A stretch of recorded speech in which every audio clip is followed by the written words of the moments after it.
वस्त्रण जेव्हा पहिलं दूरदर्शनवर दाखवलं गेलं स्पर्धेत नंबरात आल्यानंतर, तर असा ऑडियन्स समोर बसलेला होता, दाखवला होता. म्हणजे टीव्हीवर विनायक चासकर हे करायचे, आता त्यांच्यातूनच आम्ही आलो कार्यक्रम करून. तर त्या ऑडियन्स मध्ये, प्रेक्षकामध्ये उर्मिला 6 वर्षाची होती. पहिली दूरदर्शनवर उर्मिला दिसली असेल ते माझ्या वस्त्रणामध्ये. हा एक बघा योगायोगाचा भाग आहे. नाट्यलेखनाच्या प्रवासामध्ये मातोंडकरचा मला कांताचं सहकार्य मिळणं आणि उर्मिला पहिल्यांदा दिसणं पडद्यावर, ती सुद्धा वस्त्रणाच्याच कार्यक्रमामध्ये. हा खरोखर, आणि आज या टोपीवाल्या इथे मला कार्यक्रम करायला मिळणं हा एक मी माझं भाग्य समजतो. पण मगाशी मी आता फोटो पाहिले, तर एवढ्या मोठ्या थोरा मोठ्यांचे सगळे फोटो पाहिल्यानंतर व्याख्यानमालेत माझ्या पोटात गोळो येलो. म्हटलं आपला कसा होता आहे सर, पण मला माहिती आहे की ही आपली मालवणीत माणसाचं मला सांभाळून घेतली. तर मॅडम तुम्ही विचारलास कसा सुचला, काय असं आमच्या गावात जे अजून नाटकं होतात, म्हणजे आज तक आहेत, हे आमच्या गावाला इथे बसलेले आहेत गुरव. तर अजूनही आमच्या गावामध्ये नाटक जेव्हा होतं तेव्हा अगोदर प्राउंटर बोलतो आणि मग नट दिसतो आणि बोलतो. कारण प्राउंटर शिवाय नाटकं होणंच नाही आमच्या गावामध्ये. आणि स्पेशालिटी अशी आहे, नाटक आम्ही गावात जेव्हा करतो तेव्हा प्रमुख भूमिका हा गावचा सरपंचच करतो, मग तो काय शिकलेला असू दे न शिकलेला असं, आणि त्याच्या भूमिकेच्या नुसारच त्यांनी मग नाटक निवडायचं. एकदा असं झालं, आमच्या गावामध्ये राजा दशरथ नावाचं नाटक होतं, आम्ही घेतलं होतं. 40-45 वर्षापूर्वीची गोष्ट आहे. आणि अर्थातच सरपंच जो होता तो राजा दशरथाची भूमिका करणार होता. त्याचं वजन होतं 175च्या पुढे पाऊण. आणि आमच्या गाववाल्यांना सर्व काही वास्तववादी नेपथ्य करण्याची सवय. आता प्रसंग असा होता की श्रावण बाळ आई वडिलांची कावड घेऊन येतो, तिथे ठेवतो आणि त्यांना तहान लागलेली असते. तो जलाशयाजवळ येतो आणि तो भांड बुडवतो, बुडबुड आवाज येतो आणि राजा दशरथ झाडावर चढून बसलेला असतो. तर तो काय करतो की तो ध्वनीच्या अनुरोधाने बाण मारतो, असा तो प्रसंग. आमच्या गाववाल्यांनी काय केला होता की वास्तववादी नेपथ्य दिसण्यासाठी 2 दिवस अगोदरच पारंब्या सकट वडाचा बुंद आणून पुरलेली होतो कोपऱ्यामध्ये. म्हणजे खायचा पण काय तर बाबा वास्तववादी दिसू गया. आणि राजा दशरथ 175 पौंड वजन वडाच्या पाऱ्यावर चढून बसले होते. श्रावणबाळ आला, ते भांड बुडवलं, बुडबुड बुडबुड आवाज आला आणि राजा दशरथाने जोर लावून बाण ओढल्याबरोबर उजव्या कोपऱ्याला धापकन काहीतरी आवाज आला. श्रावणबाळ बोलतो मग बाण कसं लागणार नाही, बघतो तर राजा दशरथ धनुष्य बाणासिकट पालतो पडलेलो होतो. प्रसंग नेमकं उलटो झालो. राजा दशरथाने श्रावणबाळांना विचारण्याच्या ऐवजी श्रावणबाळ इकडे हैसर इलो आणि विचारलो दादा तुमका काही लागला तर नाही ना. हे नाही असं आमच्या मालवणातल्या लोकांनी एकदा 40-45 वर्षापूर्वी सती सावित्री नाटक सादर केलं होतं आणि असं जाहीर केलं होतं की याचं सत्यवानाचा प्राण नेण्यासाठी प्रत्यक्ष यमराज जे आहेत ते खऱ्या रेड्यावरून येणार आणि सावित्रीची भूमिका करणारा हा पुरुष होता. आई वडील जिवंत असल्यामुळे त्यांनी बारकेची म्हशी पण ठेवली होती, कारण मध्ये आई वडील जिवंत असतील तर म्हशी कापायची नाही अशी पद्धत आहे कोकणात आमच्या. तर तो त्याने सांगितलं रेडो जर माझा वाढताला स्टेजवर तरच मी सावित्रीची भूमिका करणार, पण नटी मिळण्याची पंचायत तर मरू दे, रेडो तर रेडो मरू दे, काय ते करूया. आणि रेडा स्टेजवर येणार म्हणून अख्खं संपूर्ण गाव 2-4 गाव तुटून पडले की रेडो कसं काय येतो बाबा स्टेजवर. आणि किंताना फाडून लोक घुसले आणि रेड्याचा मालक सावित्रीच्या भूमिकेत आणि सत्यवानाची डोकं मांडीवर घेऊन तो देवा धाव माझ्या सत्यवानाचे प्राण वाचव असं करतोय. आणि रेड्याला धरून एक माणूस आला. बरं त्यावेळेस अशा हे बत्त्या वगैरे नव्हत्या ना, तर ते गॅसच्या बत्त्या बघितलं, रेडो भुजावलो. तर आला सत्यवान पण बरोबर आणि ते झाल्याबरोबर जी रेड्याच्या पोटात कळ आली ती डायरेक्ट सत्यवानाच्या तोंडावर. गरम काय लागलं म्हणून सत्यवान वर बघतात अख्खो रेडो त्याच्या पोटावर. म्हणजे यमराजाने प्राण वाचवण्याच्या ऐवजी रेड्याने प्राण वाचवले, सत्यवान डायरेक्ट विंगेमध्ये पळून गेला. असे कितीतरी प्रसंग हो सांगतो तुम्हाला. आता इथे महिला वर्ग आहे म्हणून वाईट वाटून घेऊ नका. राम वनवास नावाचं नाटक होतं, राम वनवास. आणि प्रसंग असा की राम वनवासाला जायला निघालाय. आता सीतात लक्षात घ्या पुरुष आहे, मिशी सकट, आई वडील जिवंत असल्यामुळे मिशी सकट तो होता आणि अटक त्यांनी घातलेला आऊसपासून माझी जिवंत, मी काय मिशी बाबा काढूच नाही म्हणून तो सीतेच्या भूमिकेमध्ये. आणि लक्ष्मण दरवाजात उभा हातात HMTचं घड्याळ वगैरे लावून. आणि इथे सीता, राम म्हणतो मी वनवासात जातो, तर सीता म्हणते ना तुम्ही जाणार तिथे मी बी येणार. तर राम सांगतोय तू यायचं नाही, तिकडे फुरशी असणार, साप असणार, सिंह वाघ असणार, तुला खातान तुम्ही जाणार तिथे मी येणार म्हणजे येणार. हे अर्धा तास गोळा चाललेलं. शेवटी लक्ष्मण कंटाळतो, सतत आपला HMTच्या हातात घड्याळ बघतोय. आणि मग शेवटी विचारलं, अरे बरं आपल्या कोकणात म्हणजे ह्या रांडे शिवाय काय म्हणजे माय शिवाय सुरुवातच नाही ना भाषेची. रांडेशिवाय पाचारणच नाही, लक्षात घ्या भगिनी वर्गात, तू वाईट पडून घेण्याचं काही कारण नाही. आणि तो दादा वनवासान चलियाची की नाही, टाइम किती झाला, लक्ष्मण विचार, अरे चलियाचा पण रान बी यायचं बोलते ना. सती सावित्री सीता माईला असं पाचारण तुम्ही असला तिथे कोणी असला नाही. हे असे कितीतरी प्रसंग तुम्हाला सांगतो. या शिवाजी पार्कच्या रामलीला मैदानामध्ये शेवटचा दिवस म्हणजे घडलेला प्रसंग, लोकसत्तेच्या पहिल्या पानावरती ती बातमी छापून आली ती चौकटीमध्ये, पूर्वयांनी ते सादर केलं होतं. शेवटचा दिवस रावण मरणार, तर तो रामाने शेवटचं एक दुसऱ्या बाणाला रावण पडतो असं ते दृश्य होतं. रामाचे एक बाण झाला, दुसरा बाण झाला, तिसरा बाण झाला, रावण काय पडत ना. शेवटी कंटाळा होता. आतून जो विंगे जो प्राउंटर होता त्यांचा मॅनेजर, ओ रावण हो पडत काही नाही हो, पडे हो. तो रावण म्हणून हम नाही पडत हो, पडत काही नाही पडत हो तू, कि हमार 2 बरस का नाईट नाही मिली. त्याची 2 वर्षाची पडायची नाईट मिळाली नव्हती. जब तक नाईट नाही मिली हम नाही पडे. आणि मग काय केलं त्या मॅनेजरने, रामाच्या बाणाला पाकिट बांधलं, त्याच्यात 500 रुपये भरले. आता म्हणजे उडव. रामाने बाण सोडला, तो रावणाने हातात घेतला, पाकिट उघडलं, बरोबर 500 रुपये बघितले मोजून, आणि मग तो पडला. असे कितीतरी प्रसंग नाटकातले नाटक जो प्रसंग, हे सगळं बघून ते मी हे नाटक लिहिलं होतं. नाटकातली नाटकं अशी तुम्ही लहान मुलं बसलेत ना, तशा लहानपणापासून त्यांनी बघितलेली आहेत आणि त्यामुळेच वस्त्रहरण अस्तित्वात आलं. आणि नाटकातलं नाटक हा विषय घेऊन हे वस्त्रहरण रंगभूमीवर अवतरलं. पण आता मला इथे प्रश्न पडलाय की रामायण महाभारत आपले महाग्रंथ, त्याच्यामधला महाभारतात तर अनेक प्रसंग गुंफले गेलेत, त्याच्यामधलं फक्त अगदी वेचून असं वस्त्रहरणाचाच प्रसंग निवडावा असं का वाटलं तुम्हाला? काय, वस्त्रहरण हा मुळात विडंबन नाट्य प्रकार आहे, साहित्य प्रकार आहे. आणि विडंबन ह्या साहित्य प्रकारामध्ये एखाद्या गोष्टी जर विडंबन करायचं असेल तर ज्या साहित्याचं, ज्या कवितेचं म्हणा किंवा कुठल्या जर विडंबन करतो ती मुळात गोष्ट माहिती असायला हवी. ती आचार्य गवाणकर हा करुण प्रसंग अतिशय वस्त्रहरणातला, पण त्याच्यावर तुम्ही विनोद रचला. हा, म्हणून ते मला विडंबनच करायचं होतं ना. की आचार्य झेंडूची फुले बघा, ती सर्व म्हणजे मोठमोठ्या गाजलेल्या कवींच्या वरती ते झेंडूची फुलं आधारित आहे. हे कोण बोललेले बोला, राजहंस माझा निजला, ही राम गणेश गडकऱ्यांची कविता. त्या कवितेमागे जी गडकऱ्यांची कविता लिहिली होती त्याच्या मागचा प्रसंग असा आहे की एक मोलकरीण बाई अशा चाळीमध्ये खानावळीमध्ये काम करायची, आणि ती आलेली असताना तिने स्वतःबरोबर म्हणजे अंगावरचं मूल आणलं होतं 1 महिन्याचं. ती इथे ठेवलं आणि ती काम करायला गेली आणि कामाच्या गडबडीमध्ये तिला मुलाला तर विसरली आणि ती बिछाने गुंडाळत होती. आणि गुंडाळता त्या बिछाण्यामध्ये मूल सुद्धा गुंडाळलं गेलं. आणि जेव्हा तिला पाना फुटला आणि परत आली, मूल माझं कुठे गेलं, मूल कुठे बघितलं, ते दिसेना मूल. तर मूल ते सगळ्या मग त्या घड्या होत्या त्या उलगडत गेली याच्या संपूर्ण बिछाण्याच्या, आणि ते एका बिछाण्यामध्ये ते मेलेलं तिचं मूल आढळलं तिला. आणि ती एकदम ट्रान्समध्ये गेली आणि ते मूल मग त्या आईच्या मांडीवर ठेवलं. राम गणेश गडकरी त्या खानावळीत होते जेवायला.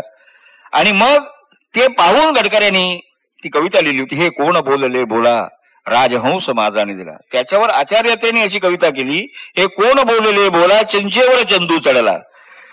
मुळात काय झालं होतं की हे कोण बोलले बोला, राजहंस माझा निजला, ही लोकांना कविता परिचित होती. तसंच म्हणून ती कविता म्हणजे हे कोण बोलले बोला, चिंचेवर चंदू चढला प्रसिद्ध झालं. आणि म्हणूनच महाभारतातला वस्त्रहरणातला जो भाग आहे हा सर्व जगाला परिचित आहे. आणि विडंबनासाठी म्हटलं हा जर घेतला तर बरोबर म्हणजे तो करुण प्रसंग याच्यावर जर हे करायचं असं विडंबन करायचं हेच घेतलं पाहिजे, म्हणून तो मी प्रसंग महाभारताचा निवडला. पण ह्या वस्त्रहरण लिहिण्यासाठी तुम्ही मालवणी भाषेची निवड केली. अर्थात आपली ती मातृभाषा आहे, मातृभाषेवरचं प्रत्येकावरचं प्रेम असतंच, पण तरी सुद्धा तुम्हाला त्यावेळी असं वाटलं नाही का की ही भाषा, ह्या भाषेतलं नाटक कळेल की नाही लोकांना, स्पेशली देशावरच्या लोकांना, कोकणातल्यांना कळेल, पण असं काही ह्या भाषेची अशी काय वैशिष्ट्य आहेत की तुम्ही ही भाषा निवडली? ही भाषा जी आहे ना, ही आमची, खरं सांगू, योग्य प्रश्न विचार, ही फणसासारखी भाषा आहे. वरून खडबडीत माय जे म्हणतात, पण ते माय डिअरचे त्याला वास आहे. अतिशय गोड भाषा आहे की कोणा मालवणी माणसं कोणी विचारले ना, गव्हाणकर खय रवता खय, ते काय बोलणार, तो त्याच्या घरा कागला गेली की माझ्या घरातून दिसता, तो हाकेच्या अंतर राहतो, बोलणार नाही. आणि रात्री जर मालवणी दोन माणसांची मारामारी झाली, एकमेकांची डोकी फोडल्यानी, तर सकाळी जाऊन तो त्याला विचारणार, तो अक्करमाची जेवलो की नाही विचारते का, ते कुठं बघू जेव कुठं, म्हणजे फोडणार डोकं पुढे विचारेल. हा जो एक प्रकारचा आहे ना, तो भाषेचा गोडवा आहे. म्हणजे तो फणसाचा वरून खडबडीत पण आतून रसाळ फणसासारखी माणसं, भाबडेपणाही आहे आणि विसालपणाही पण आहे. एकदा तर सांगतो, माझं पहिलं मी नाटक लिहिलं होतं, घडलेला किस्सा आहे. आता जे वात्रट मेले चाललंय त्याचे 2000 प्रयोग झाले. हे कशासाठी, प्रेमासाठी नाटक लिहिलं होतं मी. आणि त्या नाटकाला समीक्षक म्हणून बोलवण्यासाठी महाराष्ट्र टाइम्स मध्ये गेलो. मी त्या नाईट हायस्कूलमध्ये शिकत होतो. तर तिथे गेलो तेव्हा आपले हे वाय गाडगीळ लिहायचं समीक्षण, ते नेमके ते नव्हते, माझे शिक्षक होते मला शिकवणारे. तर मी त्याला बघितलं, सर म्हटलं तुम्ही इथे कसे काय? ते मला वाटतं, मी आता नाव सांगत नाही, इथेच याच परिसरामध्ये कुठेतरी राहायचे ते. आणि म्हणजे काय, मी इथे कामास आहे, थोडे अजून अशी बोलायचे ते. बरं म्हटलं, बरं सर मला असं करा, कोकणातले होते. तर म्हटलं सर, माझ्या नाटकाचा शुभारंभाचा प्रयोग दामोदर हॉलला आहे, 18 जून 1966, मला तारीख आठवते, तर तुम्ही काही करून मला आशीर्वाद द्यायला या. मी येणे शक्य नाही. बोल का? अरे कसे येणार, मी चीफ रिपोर्टर आहे इथला महाराष्ट्र टाइम्सचा. सर बोल प्लीज ना, तुमच्या पाया पडतो, मी यावं, माझा शुभारंभाचा प्रयोग आहे. बघा, कोकणस्थाची म्हणजे कोकणाचं काय असते, त्याने काय बोलावं, अरे मी कसा येणार, अरे सर मला आशीर्वाद द्यायला येणार नाही, मी कधी येईन, मी कधी येईन. बोल कधी? तुझे नाटक चालू असताना त्या थिएटरात जर आग लागली तर रिपोर्ट देण्यासाठी मी येईन. हा कोकण्या माणसाचा काय सर सांग. हा हे सगळं मी ते हेरलं होतं, बारीक सारीक गोष्टी. आणि म्हटलं ही भाषा जी आहे ना, जेवढी रोख टोक सडेतोड आहे ना, आणि या भाषेत माझी नितांत प्रेम आहे या माझ्या भाषेवर, ज्या भाषेतून मी आलो, तर म्हटलं मालवणीतच लिहायचंय. लिहिलत कधी हो तुम्ही? हा, मी त्यावेळेस 1962ला जे स्कूल मध्ये होतो, पहिल्या वर्षाला, 18 वर्षाचा असेल त्यावेळेस. आणि दामू केंकरे म्हणजे क्लास विजय केंकरेचे वडील दामू केंकरे, असं सांगणं चुकीचं आहे, फार मोठे नेपथ्यकार, दिग्दर्शक, नट, तर ते मला क्लास प्रोफेसर होते. आणि काय झालं, त्यावेळेस जे स्कूल ऑफ आर्टची सगळी जो विद्यार्थी वर्ग होता अतिशय देखणा, माझ्यासारखा चुकूनच एखाद्या ते एंट्री मिळायची, कारण जवळजवळ 1000-1500 विद्यार्थ्यातून एखाद्याला प्रवेश मिळायचं आणि 50च विद्यार्थी घ्यायचे. तर मी म्हटलं बरं, नाटकाचा सगळा लेप गावातून मी घेऊन आलेलो होतो, म्हटलं आपल्याला नट म्हणून संधी मिळावी. तर तो सगळा विद्यार्थी वर्ग पाहिल्यानंतर मला कळलं की आपल्याला नट म्हणून काय आपला घरी संधी मिळूची नाही. म्हणून काय करावं, म्हटलं की एक नाटक लिहावं. म्हणून आज काय नाटक होऊचा नाही अशा नावाने एक एकांकिका लिहिली आणि केंकरे सरांकडे दिली. केंकरे सर म्हणे, वरून 1-2 पानं चालली, म्हणाले असं कर, 8 दिवसांनी ये, मग तुला, सरांच्या तोंडात नेहमी तमाकू, 8 दिवसांनी ये मग काय ते बघतो, असं सांगितलं. आणि मग केंकरे सरांची एक गंमत सांगतो तुम्हाला. जेव्हा वर्गात यायचे तेव्हाची गोष्ट 62ची, तुझं पाशी तुफान चाललं होतं इथे साहित्य संघामध्ये, अखंड महाराष्ट्रामध्ये चाललं होतं ते. आणि दर सोमवारी केंकरे सर यायचे, वर्गावर नजर टाकायचे. दर सोमवारी लक्षात घ्या, तर आम्हाला ती निळी जे स्कूलमध्ये जे कोणी गेले असते त्यांना माहिती आहे, निळी डगली असायची घालायला. तर वर्गावर नजर फिरवायचे, 50 पैकी 30-40, 30-35 विद्यार्थी असायचे. आणि फरमान सोडायचे, those not bring their aprons, brought the apron, go out please. 10 पोरं बाहेर जायची. And those not bring the homework, they also go out please. पुन्हा 10-15 जायची. And those who are not bring their instruments, they also immediately go out, please. उरायची 5.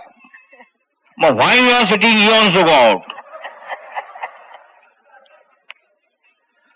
असं करून अख्खा वर्ग रिकामा करायचे. वर्ग. आणि मग हे न्यू एक्सप्रेस थिएटर आहे ना, तिथे जाऊन केदार शर्मांचा मुलगा बिली शर्मा, तो आमच्या वर्गात होता, पुढे होता, सिनियर होता, तो आम्हाला सिनेमा दाखवायचा. ते म्हटलं की दर सोमवारी हा का प्रकरण आहे, सर आम्हाला बाहेर का करतात. मग असं कळलं की केंकरे सर त्यावेळेस तुझपाशी नाटकामध्ये श्यामची भूमिका करायची. आणि रविवारी जेव्हा पुण्यात प्रयोग असायचा, त्याला जागरण झालेली असायची आणि त्याला विश्रांती घेण्यासाठी व्हाय युनिव्हर्सिटी ऑल्सो गो आउट. आणि टीचर रूम मध्ये, म्हणजे ती बदनामी करत नाही मी, पण तो घडलेला किस्सा आहे. तर असं ते त्यांना दिलं आणि मग काय झालं की 8 दिवसांनी गेलो. किंकेसरण टावरमध्ये हात घातला. ती एकांकिका घाळ झालेली होती. कारण काय झालं की त्यावेळेस आमच्या त्या शिफ्टिंगचं काम चाललेलं होतं, कॅन्टीनच्या काही काम चालू जे स्कूलाबादचं. तर त्या याच्यामध्ये टेबलाची अदलाबदल झाली. त्या ड्रावर मधून मी लिहिलेलं आज काय नाटक होऊचा ना हे पहिलं वेळेलं अपत्य ते परागंदा झालं.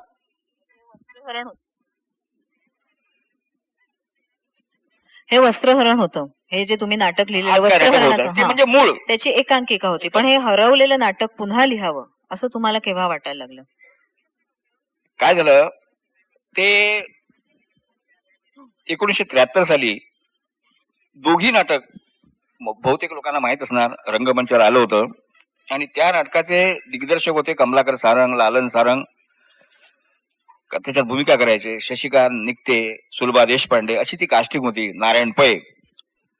आणि 73 साली ते नाटक जेव्हा रंगमंचावर आलं तेव्हा ते नाटक बघण्यासाठी मी माझं ऑफिस होतं परेलला आणि रवींद्र नाट्य मंदिरात ज्या ज्या वेळेस त्या नाटकाचा प्रयोग असायचा त्या वेळेस ते नाटक पाहण्यासाठी 3 आंधळे ओळीने ते नाटक बघायला यायचे. रवींद्र अंध व्यक्ती यायचे. हो. मग असं या नाटकामध्ये काय होतं की अंध व्यक्तीने सुद्धा ऐकावं, म्हणजे केवळ ऐकण्यासाठी त्या व्यक्ती येत होत्या?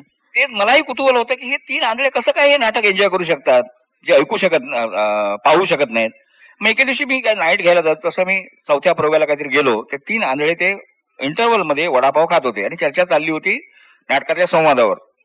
आणि मी त्यांना मग जाऊन विचारलं, म्हटलं तुमच्या व्यंगावरती मी बोट ठेवत नाही पण बोल माफ करा मी नाव वगैरे काय सांगितलं ना, म्हटलं हे नाटक तुम्ही कसं काय एन्जॉय करू शकता?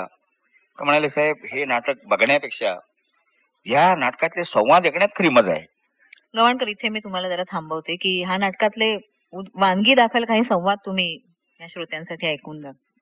काय त्या नाटकातले जे एक अशी थोडक्यात सांगतो तुम्हाला की एक मध्यमवर्गीयाची गोष्ट आहे आणि खरोखर ते संवाद माझा म्हणून सांगत नाही तर तसा मोहच व्हायचा. मध्यमवर्गीय आहे, कारकून आहे माधव, म्हणजे शशिकांत निकते ती भूमिका करायचे आणि तो काय करायचा आणि त्याची बायको जी होती ही अतिशय हायफाय सोसायटीत वाढलेली, फार मोठी महत्वाकांक्षी. तिला वाटायचं या वन रूम किचन मध्ये राहण्यापेक्षा मोठ्या फ्लॅटमध्ये बंगल्यात जाऊन राहावं. आणि हा बिचारा रोज येताना न विसरता भेंड्याची किंवा कुठली भाजी आणायचा आणि वेळीवर चिरत बसायचा. त्याचा एक दारुड्या मित्र होता वसंत नावाचा, तो नेहमी त्याच्या घरी पैसे बघायला असा यायचा. आणि तो जेव्हा ऑफिसमधून येतो आणि तो वेळीवर घरी सगळा पसारा पडलेला असतो, बायकोने कचरा केलेला असतो आणि तो मग संवाद बोलतो, किती दिवस कापायच्या आणि खायच्या या साल्या भाज्या, काय करणार, कापल्याच पाहिजेत. चोर खिसा कापील म्हणून जीवापलीकडे जपून पगार आणायचा, महिन्याच्या शेवटी पगार आणायचा आणि बायकोच्या हातात द्यायचा आणि दुसऱ्या महिन्याची 1 तारीख येईपर्यंत ह्या साल्या भाज्या कापीत राहायच्या. ही भेंड्याची भाजी, बिनधाऱ्याची वेळी, टक्कल पडलेला साहेब माझ्यासारखा आणि ही साली आकडू बायको, सगळे सारख्याच चेहऱ्याचे. रोज न चुकता माझी गाडी माझ्या स्टेशनात येते, 9:32ची गाडी येते आणि मला ऑफिसला नेऊन सोडते. संध्याकाळी पुन्हा घरी आणून सोडते. एका दिवशी रूळ बदलून भलतीकडेच कशी जात नाही, कशी जाणार? तिला सुद्धा सवय झाली माणसांच्या स्वभावाची. तिला माहितीये या माणसांना किती चुकवलं आणि कुठेही नेऊन सोडलं तरी ती स्वतःच्या पावलांच्या खुणा शोधत जायचं तिथंच जाणार. आमचं टाइम टेबल ठरलेलं आहे, इहलोकापासून ते परलोकापर्यंत. जुन्या पाळण्याला नवा रंग फासून ज्या दिवशी आम्हाला पाळण्यात टाकण्यात आलं त्याच दिवशी आमचं टाइम टेबल आम्ही ठरवून टाकलं. जायची गाडी 9:32ची, यायची गाडी 5:35ची. इतका त्याचा मित्र वसंत येतो आणि तो म्हणतो, अरे संसार संसार जसा तवा चुल्यावर, आणि तो दारुड्यामध्ये त्याच्यावर थाप मारतो. अरे म्हणतो काय चाललंय संसार संसार, तू कशाला आलायस? माधव विचारतो. मग दारूसाठी म्हणतो पैसे मागायला आला असेल. नाही म्हणतो, आता दारूसाठी पैसे नाही, आता माझ्या लग्नाची पत्रिका घेऊन आलोय, याच्या पुढे म्हणतो फक्त मी संसारच करणार. मग त्यावर माधव म्हणतो, वसंता तुझ्या या दारूच्या नशेपेक्षा संसाराचा नशा मोठा झेरी आहे बघ. याद एकदा माणूस सापडला की किनाराची कडाकुडे दिसतच नाही. प्रत्येकाच्या संसाराच्या इवल्या होड्या, कुणाचं शीड फाटलेलं, कुणाचं सुकाणू मोडलेलं, तर नावेला वाचवता वाचवता नावेचा नाखवाच चायबंदी झालेला. मला हे कळत नाही वसवता, अशा कितीकशा होड्या समुद्राचा किनारा गाठणार आहेत. मग त्यावर वसंता म्हणतो, अरे छोर जे यार, कसला समुद्र, कसला होड्याने कसला किनारा घेऊन बसलाय. जो जिथं संपला तो त्याच्या आयुष्याचा किनारा. अरे इथे कुणी पाहिलं किनारा कसला आणि कसा असतो ते? हे बघ, जन्माला आलेल्या प्रत्येक माणसाच्या वाट्याला 9 टांग पावशेर अर्धी बाटली जीवन वाट्याला आलंय. तेवढं पुरवून पुरवून प्यायचं आणि जीवन संपलं की खाली मापटी उशाला घेऊन तिरडीवर जाऊन झोपायचं आरामात. प्रत्येकाचा समुद्र आणि किनारा शेवटी तिथे सापडतो. योगायोगाने मला पाठ होते तर ते हे संवाद ऐकण्यासाठी ते आंधळे यायचे. आणि हे बोलत असताना एक तो छबील वसानी नावाचा माणूस इतका वेडा झाला ते नाटक बघून. आणि त्याला मग ते म्हणे, त्याला विचारलं, मी आंधळ्यांशी बोलत होतो, मी घडलं म्हणजे एक भावंड दुसऱ्या भावंडाला कसं जन्माला घालतं त्यातला घडलेला किस्सा आहे. तर ते मी त्या आंधळ्यांशी बोलत असताना छबील वसानी नावाचा एक माणूस नाट्य निर्माता गुजराती होऊ घातलेला तो त्या आला. त्याने डोरकीपरला विचारलं, गव्हाणकर कुठे आहे? ते म्हणजे ते आंधळ्यांशी बोलतात ते गव्हाणकर. तो आला आणि त्याने मला बोललं, गव्हाणकर. त्यावर ते आंधळे म्हणाले, साहेब तुम्ही मगापासून जी बोलताय मगाशी ओळख काय करून दिली नाही? अरे म्हटलं मी कशी ओळख करून देणार? तर त्यावेळेस तो छबील वसानी, आणि तो छबील वसानी सामान्य माणूस नव्हता, पनामा बेड कंपनीचा मॅनेजिंग डायरेक्टर होता. म्हणाले, मी हे नाटक पाहून दोघी पाहून इतका वेळा झालो संवाद ऐकून, तुमच्याकडे जे काही असेल ते आता मला द्या. मग ते मला 1962 साली हरवलेल्या एकांकिकेचं बीज आठवलं आणि ते आठवून आठवून मग 1975 साली वस्त्रण नाव त्याचं बारसं केलं. आणि 6 नोव्हेंबर 1975 रोजी वस्त्रण नावाने रवींद्र नाट्य मंदिर त्याचा पहिला प्रयोग झाला. त्यामध्ये छबील वसाणींचे आभार मानायला पाहिजेत, कारण एवढं एव्हरग्रीन नाटक त्यांच्यामुळे जन्माला आलं. त्यांनी मागितलं नसतं तुम्ही कदाचित हे लिखाण हे पुढे गेलं असतं, कदाचित आलं असतं पण पुढे गेलं असतं. ह्या नाटकातली एक खास आणखीन वैशिष्ट्य मला जाणवतं, जेव्हा हे नाटक ज्यांनी पाहिलं असेल त्यांना माहिती असेल की गोप्या नावाचं जे पात्र आहे अगदी इरसाल, ओरिजिनल गोप्या ज्यांनी पाहिलेला आहे त्यांना माहिती असेल की ह्या व्यक्तीच्या अंगामध्ये हाडं आहेत की नाहीत ह्याची शंका यावी इतका त्याचा अभिनय अप्रतिम झालेला आहे, इतकं त्याचं अंग लवचिक आहे. तर हा तुम्हाला कुठे भेटला आणि सरपंच कुठे भेटला? कारण अतिशय उत्तम अशा व्यक्तिरेखा ह्याच्यामध्ये तुम्ही रेखाटलेल्या आहेत. आणि ह्याच्यातला जो गोप्या आहे तो तोत्रा असा तुम्ही आधीपासून केलेला, त्याला लकवा आलेला तर आहेच, लकवा आलेला आणि तोत्रा असं हे पात्र तुम्ही आणलेलं आहे. तर ही पात्र अगदी वास्तवातली वाटतात. तर ही वास्तववादी पात्र तुम्हाला कुठे भेटली होती अशी, का तुम्ही स्वतःहून ओरिजिनल अशी ही पात्र माझ्या गावामध्ये तात्या सरपंच, तर त्यांना माहिती आहे, मुकुंद शिरवडकर आमच्या गावचा फेमस आंब्याचा व्यापारी, तो तात्या सरपंच. आणि गोप्या जो आहे तो गोप्या होता.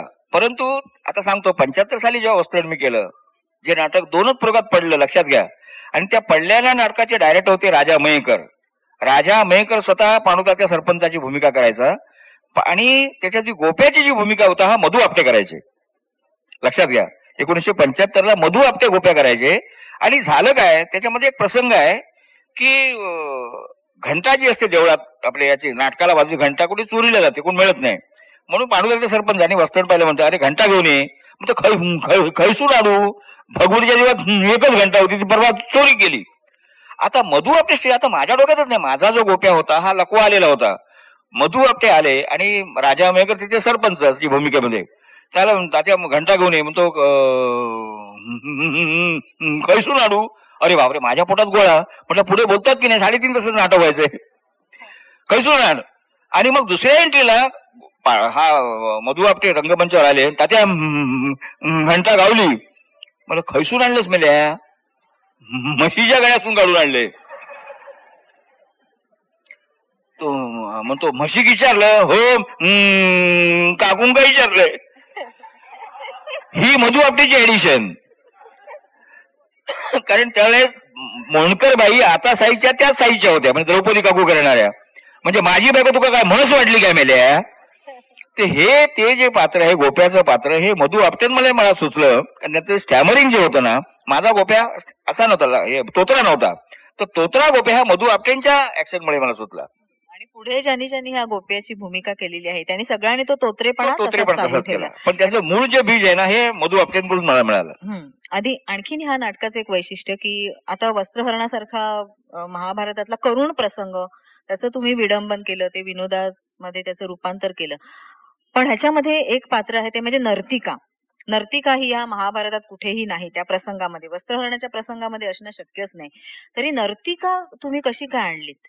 काय झालं, नाटक जेव्हा छबील वसाणीला लिहून दिलं मी, तर त्या संपूर्ण नाटकामध्ये एक द्रौपदी काकू वगळली तर बाई कुठेच नव्हती. तर मला छबील बसानी म्हणाले की निर्माता मला बाबा बाई पाहिजे. आणि मी टरकलो, निर्मात्यांची मागणी बाईला नाटकात बाई पाहिजे बोललो. तर म्हणे आता मी माझ्या डोक्यात प्रकाश पडला तर बाई कशी काय आणणार.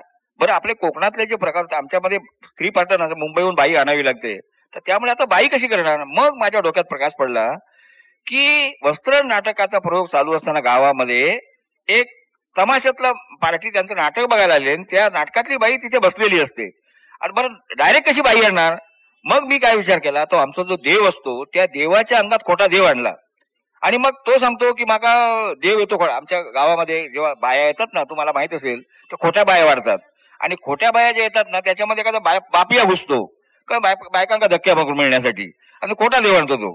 हे मी डोळ्याने सगळं बघितलेलं होतं. तर म्हटलं हा आता ह्या देवाच्या अंगात खोटा देव आणायचा आणि याच्याकडून सगळं ते नाचाची मागणी करायची. मग गोमूचा नाच, बाल्यांचा नाच, ब्रेक डान्स सगळे नाच होतात. पण म्हणतो हो नाच माका नको, माका दुसरं नाच होयो. तर माझ्या सगळे नाच होते, दुसऱ्या झाणू काय बाणूचा ते बोलतो. म्हणतो माका आता बाईचं नाच होयो. तो म्हणतो मूळ पदावर गेलंच नव्हतं, आता रात्री अपराधी बाई घेऊन आळूची. ठीक आहे म्हणतो, बाई तुमच्या समोर नटून नटून बसलेली आहे, ती का ठाण्यात नाचवा माझ्या समोर. आणि मग ते पात्र ती बाई अशा तऱ्हेने नाटकामध्ये आलेली आहे. तमाशातली बाई आणली, देव आणला आणि ह्या नाटकाला सजवलं गेलं, ह्या वस्त्रहरणाच्या प्रसंगाला सजवलं गेलं. पण तरी सुद्धा त्यावेळी हे नाटक कोणाला समजायचं नाही आणि त्यामुळे व्यावसायिक रंगभूमीवर हे नाटक तितकंसं चाललं नाही.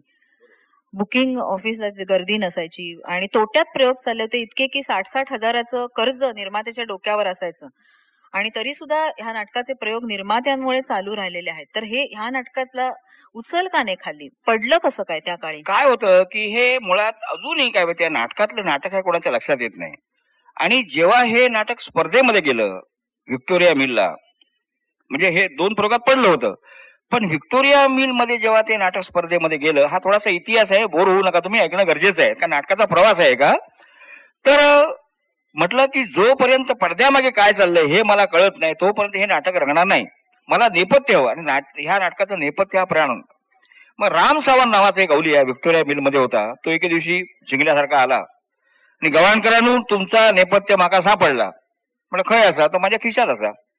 आता एवढा मोठा सेट कसं काय खिशात कसं असताना तुम्ही म्हणतो बघा.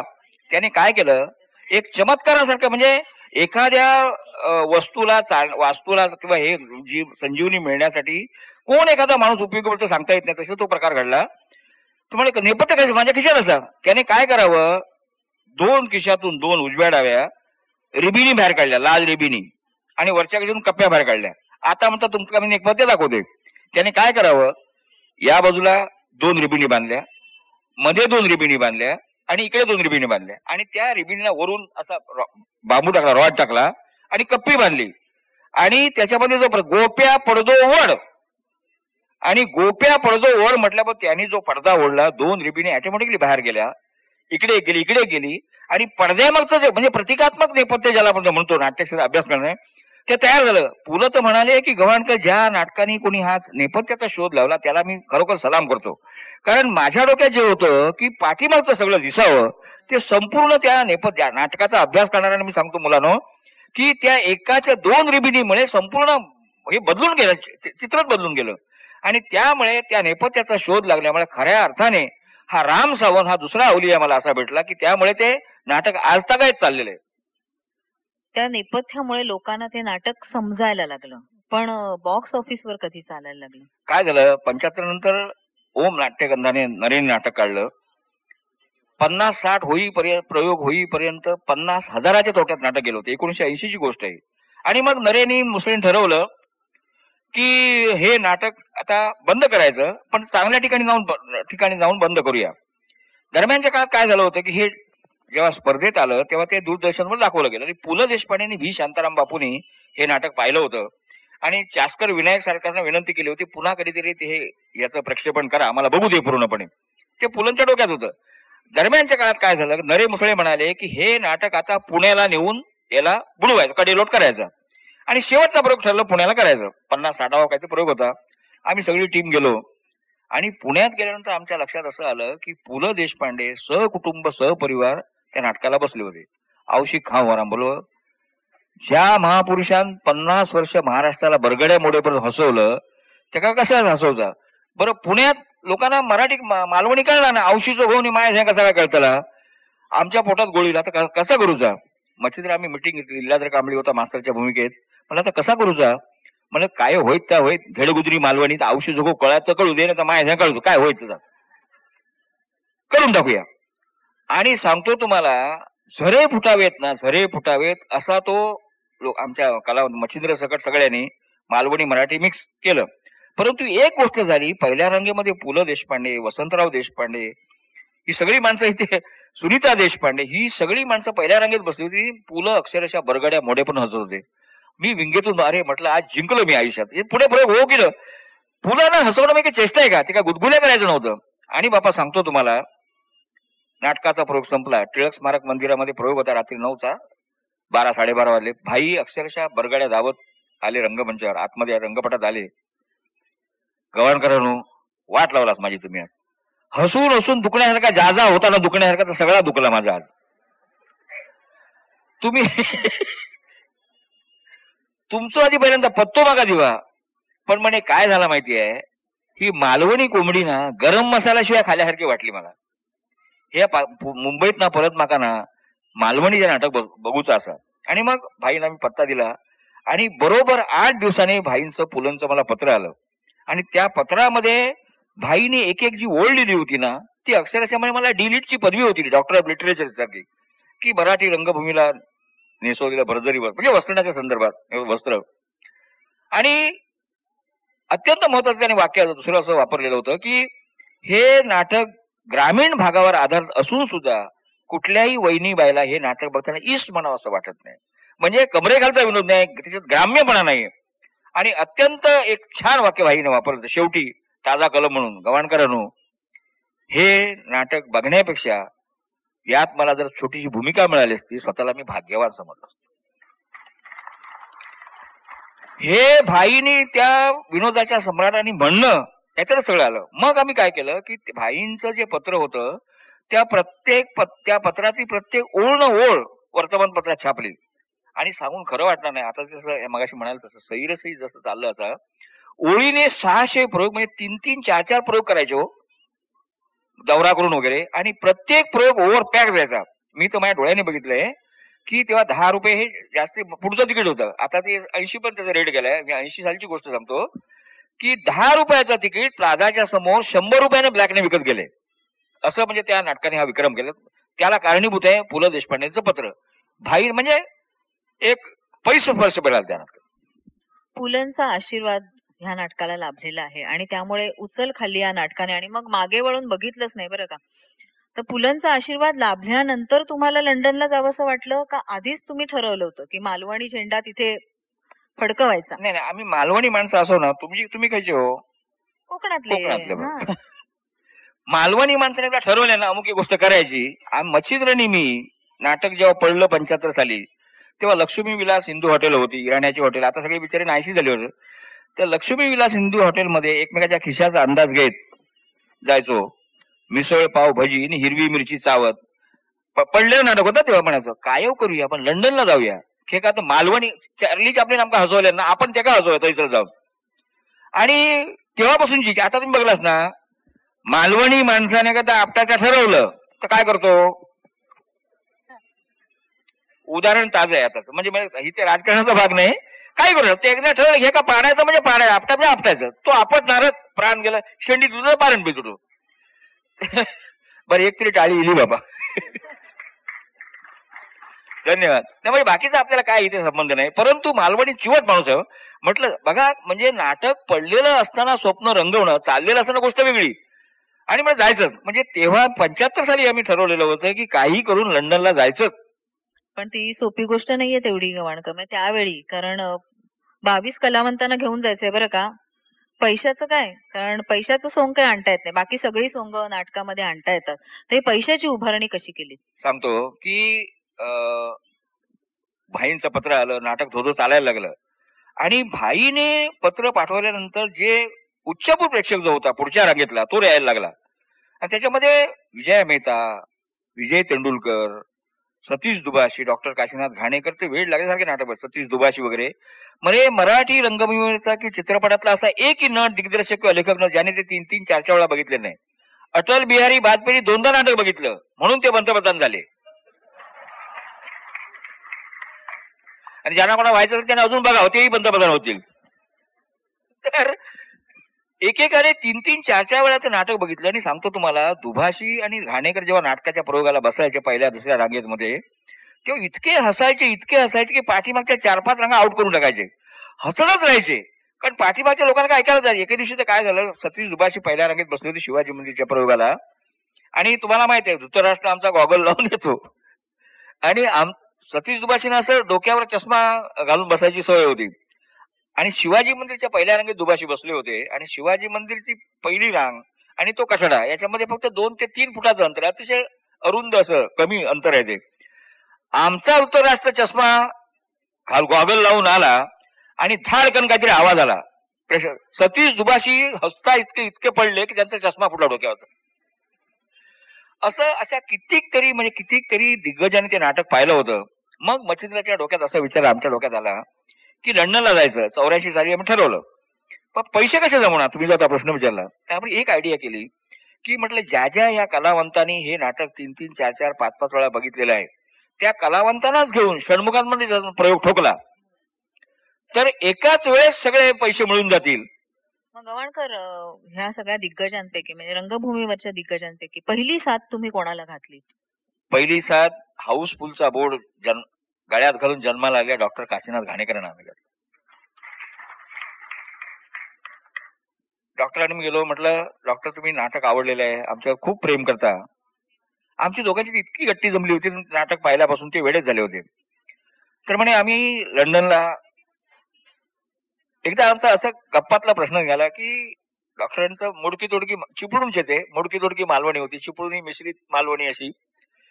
एवढा चांगला नाटक तू कसा काय लिहिलंस? डॉक्टरांनी मला प्रश्न विचारला, तुझा गाव कुठला? तर मी म्हटलं मी राजापूरचा. अरे म्हणे तरी तू नाटक चांगलं लिहिलंस, पण कसं काय काय काय याच्यात काय राजापूरचं काय? अरे म्हणे माझा पण जन्म राजापूरचो, पण तरी तुम्ही चांगला अभिनय करता. अशा त्या दोघांच्या गप्पांमधून म्हणे डॉक्टर आता आमचं एक स्वप्न आहे कधी काळी रंगवलेलं, लंडनला जायचंय. डॉक्टरांनी विचारले, डॉक्टरांचा रेसला घोडा होता, कोणाला कमी लोकांना माहित असेल, प्रचंड श्रीमंत माणूस होता, त्याने पैशाची कधी परवा केली त्या माणसाने. तर किती पैसे हवेत? तर म्हणजे डॉक्टर आम्हाला पैसे नकोत तुमचे, आम्हाला तुम्ही हवेत. म्हणजे काय? म्हटलं आम्ही लंडनला जाण्यासाठी षण्मुखानंद हॉलमध्ये प्रयोग करायला ठरवले, त्यात तुम्ही भूमिका करायची. डॉक्टर एकदम सिरियस झाले. मी म्हणे भूमिका करीन, पण ती मी प्रमुख भूमिका तुम्ही जर मला दिलीत. बापरे, प्रमुख म्हणजे सरपंचाची? हा, माझं तसंच वाटलं की प्रमुख भूमिका तात्या मी करीन. म्हणजे डॉक्टर तुम्ही तात्या सरपंचाची मच्छिंद्रला भूमिका ती कशी काय करणार? तू नाटकाचा लेखक आहेस ना? बोले हो. या नाटकातला हिरो कोण आहे माहितीये का तुला? तर म्हटलं माणूस तात्या सरपंच प्रमुख भूमिका आहे. तुला म्हणे नाटक लेखक असून तुला नाटकच कळला नाही. मग या नाटकातला वस्त्रण कोण करतो? दुःशासन, तोच नाटकाचा हिरो आहे. काय त्या माणसाचे जजमेंट हो, म्हणजे स्वतः फोकस मध्ये राहण्यासाठी मी दुःशासनाचीच भूमिका करणार. आणि डॉक्टर घाणेकरांनी दुःशासनाची भूमिका करतो असं म्हटल्यानंतर आम्ही बातमी पसरवली इंडस्ट्रीमध्ये. मग सांगून तुम्हाला कधी जो षण्मुखांमध्ये प्रयोग झाला तो ज्यांना बघण्याचं भाग्य लाभलं, कदाचित नसतील ते. तर डॉक्टर घाणेकरांनी होकार दिल्यानंतर मग आम्ही पात्र योजना केली. त्याच्यामध्ये मास्टर भगवान धृतराष्ट्र, इमॅजिन करा काय झालं असणार. नाना पाटेकर भीम. एक तुम्ही कल्पना करू शका ह्या लोकांनी काय केलं असणार स्टेजवर. अशोक सराफ धर्म, सचिन पिळगावकर विदूर, दिलीप प्रभावकर देव, आणि आमचा विजय चव्हाण मरुची मावशी द्रौपदी काकू, लक्ष्मीकांत बेर्डे अर्जुन, आणि मला वाटतं विजू खोटे होते, विजू खोटे अर्जुन काय असं, आणि बाळ धुरी दुर्योधन. अशी पात्र योजना केली. आणि ही जाहीर झाल्यानंतर आणि प्रत्येक पुढचं जे तिकीट होतं 200 रुपये, अशा तऱ्हेने तो आम्ही प्रयोग जाहीर केला. एवढे सगळे बिझी कलावंत, अक्षरशः दिग्गज व्यक्तींनी ह्या वस्त्रहरणामध्ये काम केले. एका प्रयोगासाठी तालमी घेतल्या बरं का, पण तालमींची व्यवस्था कशी केली?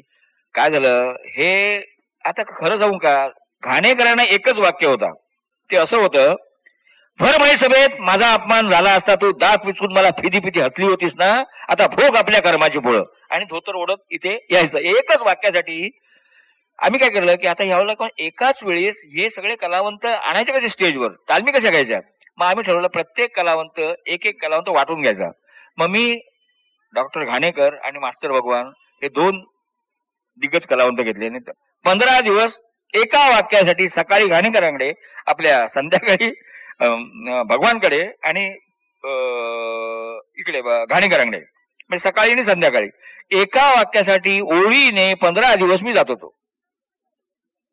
हा प्रयोगही तितकाच रंगला असणार, म्हणजे रंगमंचावरच्या कलाकारांनी त्यांना कुठच्या कुठे या संवादात केलं असणार, आणि शिवाय प्रेक्षकांमध्ये सुद्धा तशाच दिग्गज व्यक्ती बसल्या असणार. बरोबर आहे. काय होतं, कोणाची उपस्थिती होती? काय झालं, मुळात हा नाटकाचा प्रयोग आमचा 3 तास होतो, परंतु अशोक सराफ आणि हा आमचा सचिन पिळगावकर, मास्टर सचिन, ह्या दोघांनी तो 20 मिनिटाचा प्रयोग कमीत कमी 1 तास घेतला. इतकं ऍडिशन, लोक हसून म्हणजे बरगड्या मोडे पण फेस काढला लोकांच्या तोंडातून. म्हणजे मुळात 3 तासाचं नाटक 5.5 तास चाललं षण्मुखानंद हॉलमध्ये. काय झालं विचार करा. डॉक्टर सांगतो तुम्हाला, मास्टर भगवान यांनी एंट्री, म्हणजे मास्टर भगवान धृतराष्ट्राची अनाउन्समेंट केली गेली आणि भोली सुरत दिवसाचं इथे म्युझिक सुरू झालं आणि मास्टर भगवान या विंगेतून या विंगे नाचत आले. सांगतो तुम्हाला, रंगमंचावर पैशाचा खत पडला षण्मुखानंद. म्हणजे पडद्यावर तुम्ही बघता रंग म्हणजे काय झाला असेल. आणि तो प्रयोग इतका रंगत गेला. त्या प्रयोगाला जसं तुम्ही विचारलं आता, वसंतदादा पाटलांचं तेव्हा मंत्रिमंडळ होतं आणि अर्ध मंत्रिमंडळ बसलं होतं, आणि विशेष म्हणजे लता मंगेशकर, संपूर्ण मंगेशकर घराणं, सगळी फॅमिली बसली होती. आणि लता दिदींची प्रतिक्रिया काय होती हे नाटक बघून?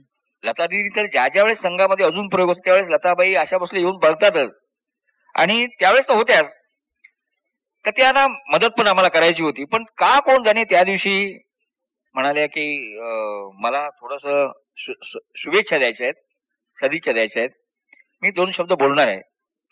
आणि लता दिदी भाषणाला उभे राहिले. त्यांनी बोलणं म्हणजे आमचं परम भाग्य. आणि 2 वेळीच भाषण म्हणे, हे आता मालवणी माणसं, आमची इरसाल मालवणी माणसं लंडनला वस्त्रहरण करायला जात आहेत, परंतु तिथे गेल्यावर त्यांना वस्त्रहरण करण्याची वेळ देणार.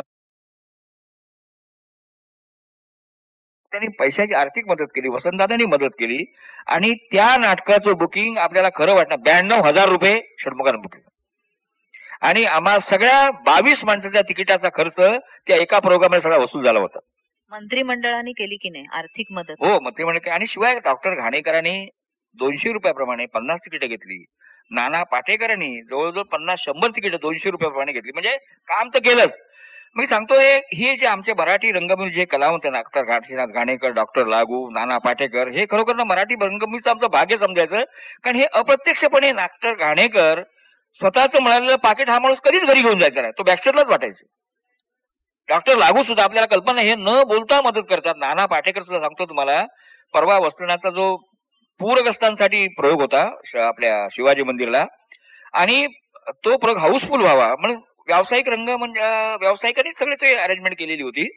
नाट्य महोत्सव ठेवला होता आणि वस्त्रनाचा पण प्रयोग होता. पुन्हा नानांनी भीम करावा अशी मच्छिंद्राने विनंती केली. नानांनी लगेच मान्य केलं. म्हणजे जर माझ्यामुळे जर पूरग्रस्तांना मदत मिळणार असेल तर पुन्हा मी भीम करतो. आणि झालं काय, त्या प्रयोगाला नाना येऊ शकला नाही.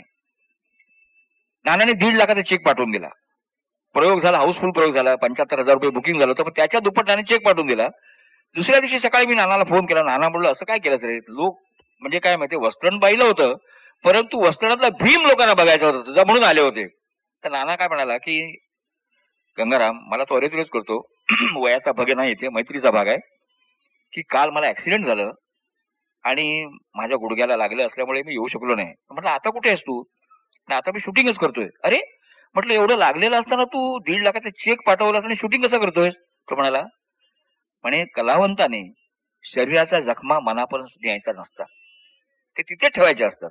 आणि म्हणे काय आपण बरोबर घेऊन आलोय, हे सगळं द्यायचंच आहे, वाटायचंच आहे, म्हणून 1.5 लाखाचा चेक पाठवून दिला. मध्ये आम्ही दोघं आनंद मनामध्ये गेलो होतो, नाना बाबा आमटेंच्या आनंदवनामध्ये. ह्या पोर्ट्रेट आर्टिस्ट आहेत, जागतिक कीर्तीच्या व्यक्तींची पोर्ट्रेट करतात अमर्त्य सेन पासून, आणि त्यांची सही स्वतःहून जाऊन घेतात. तसं बाबा आमटेंचं पण त्यांनी पोर्ट्रेट काढला होता आणि बाबांची आपण सही घ्यायची होती.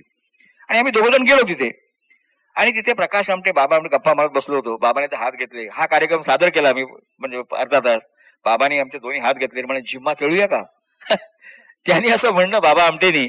आणि तिथे एक इमारत बांधकाम चाललेलं होतं, 5 मजली इमारत होती. तर प्रकाश आमटे डॉक्टर बाबांचे एक जरा ऐकण्यासारखा किस्सा आहे. म्हणजे गवाणकर, ही जी इमारत बांधली जाते, कल्पना की कोण याचा खर्च करतोय? जोशींसारखे जसे दाता असतात ते म्हणाले की नाना पाटेकर ज्या ज्यावेळेस सवड मिळते तिथे इथे येतो, आमच्याशी गप्पा मारतो, त्या महारोग्यांबरोबर म्हणजे क्युअर झालेले त्यांच्याबरोबर जेवतो. आणि ह्या संपूर्ण इमारतीचा खर्च नाना पाटेकरने केलेला आहे, तो 35 लाख रुपये. ह्या कितीकशा लोकांना माहिती आहे की तोंडाला रंग फासणारा माणूस एका महारोग्यांसाठी 35 लाखाची इमारत सुद्धा बांधू शकतो.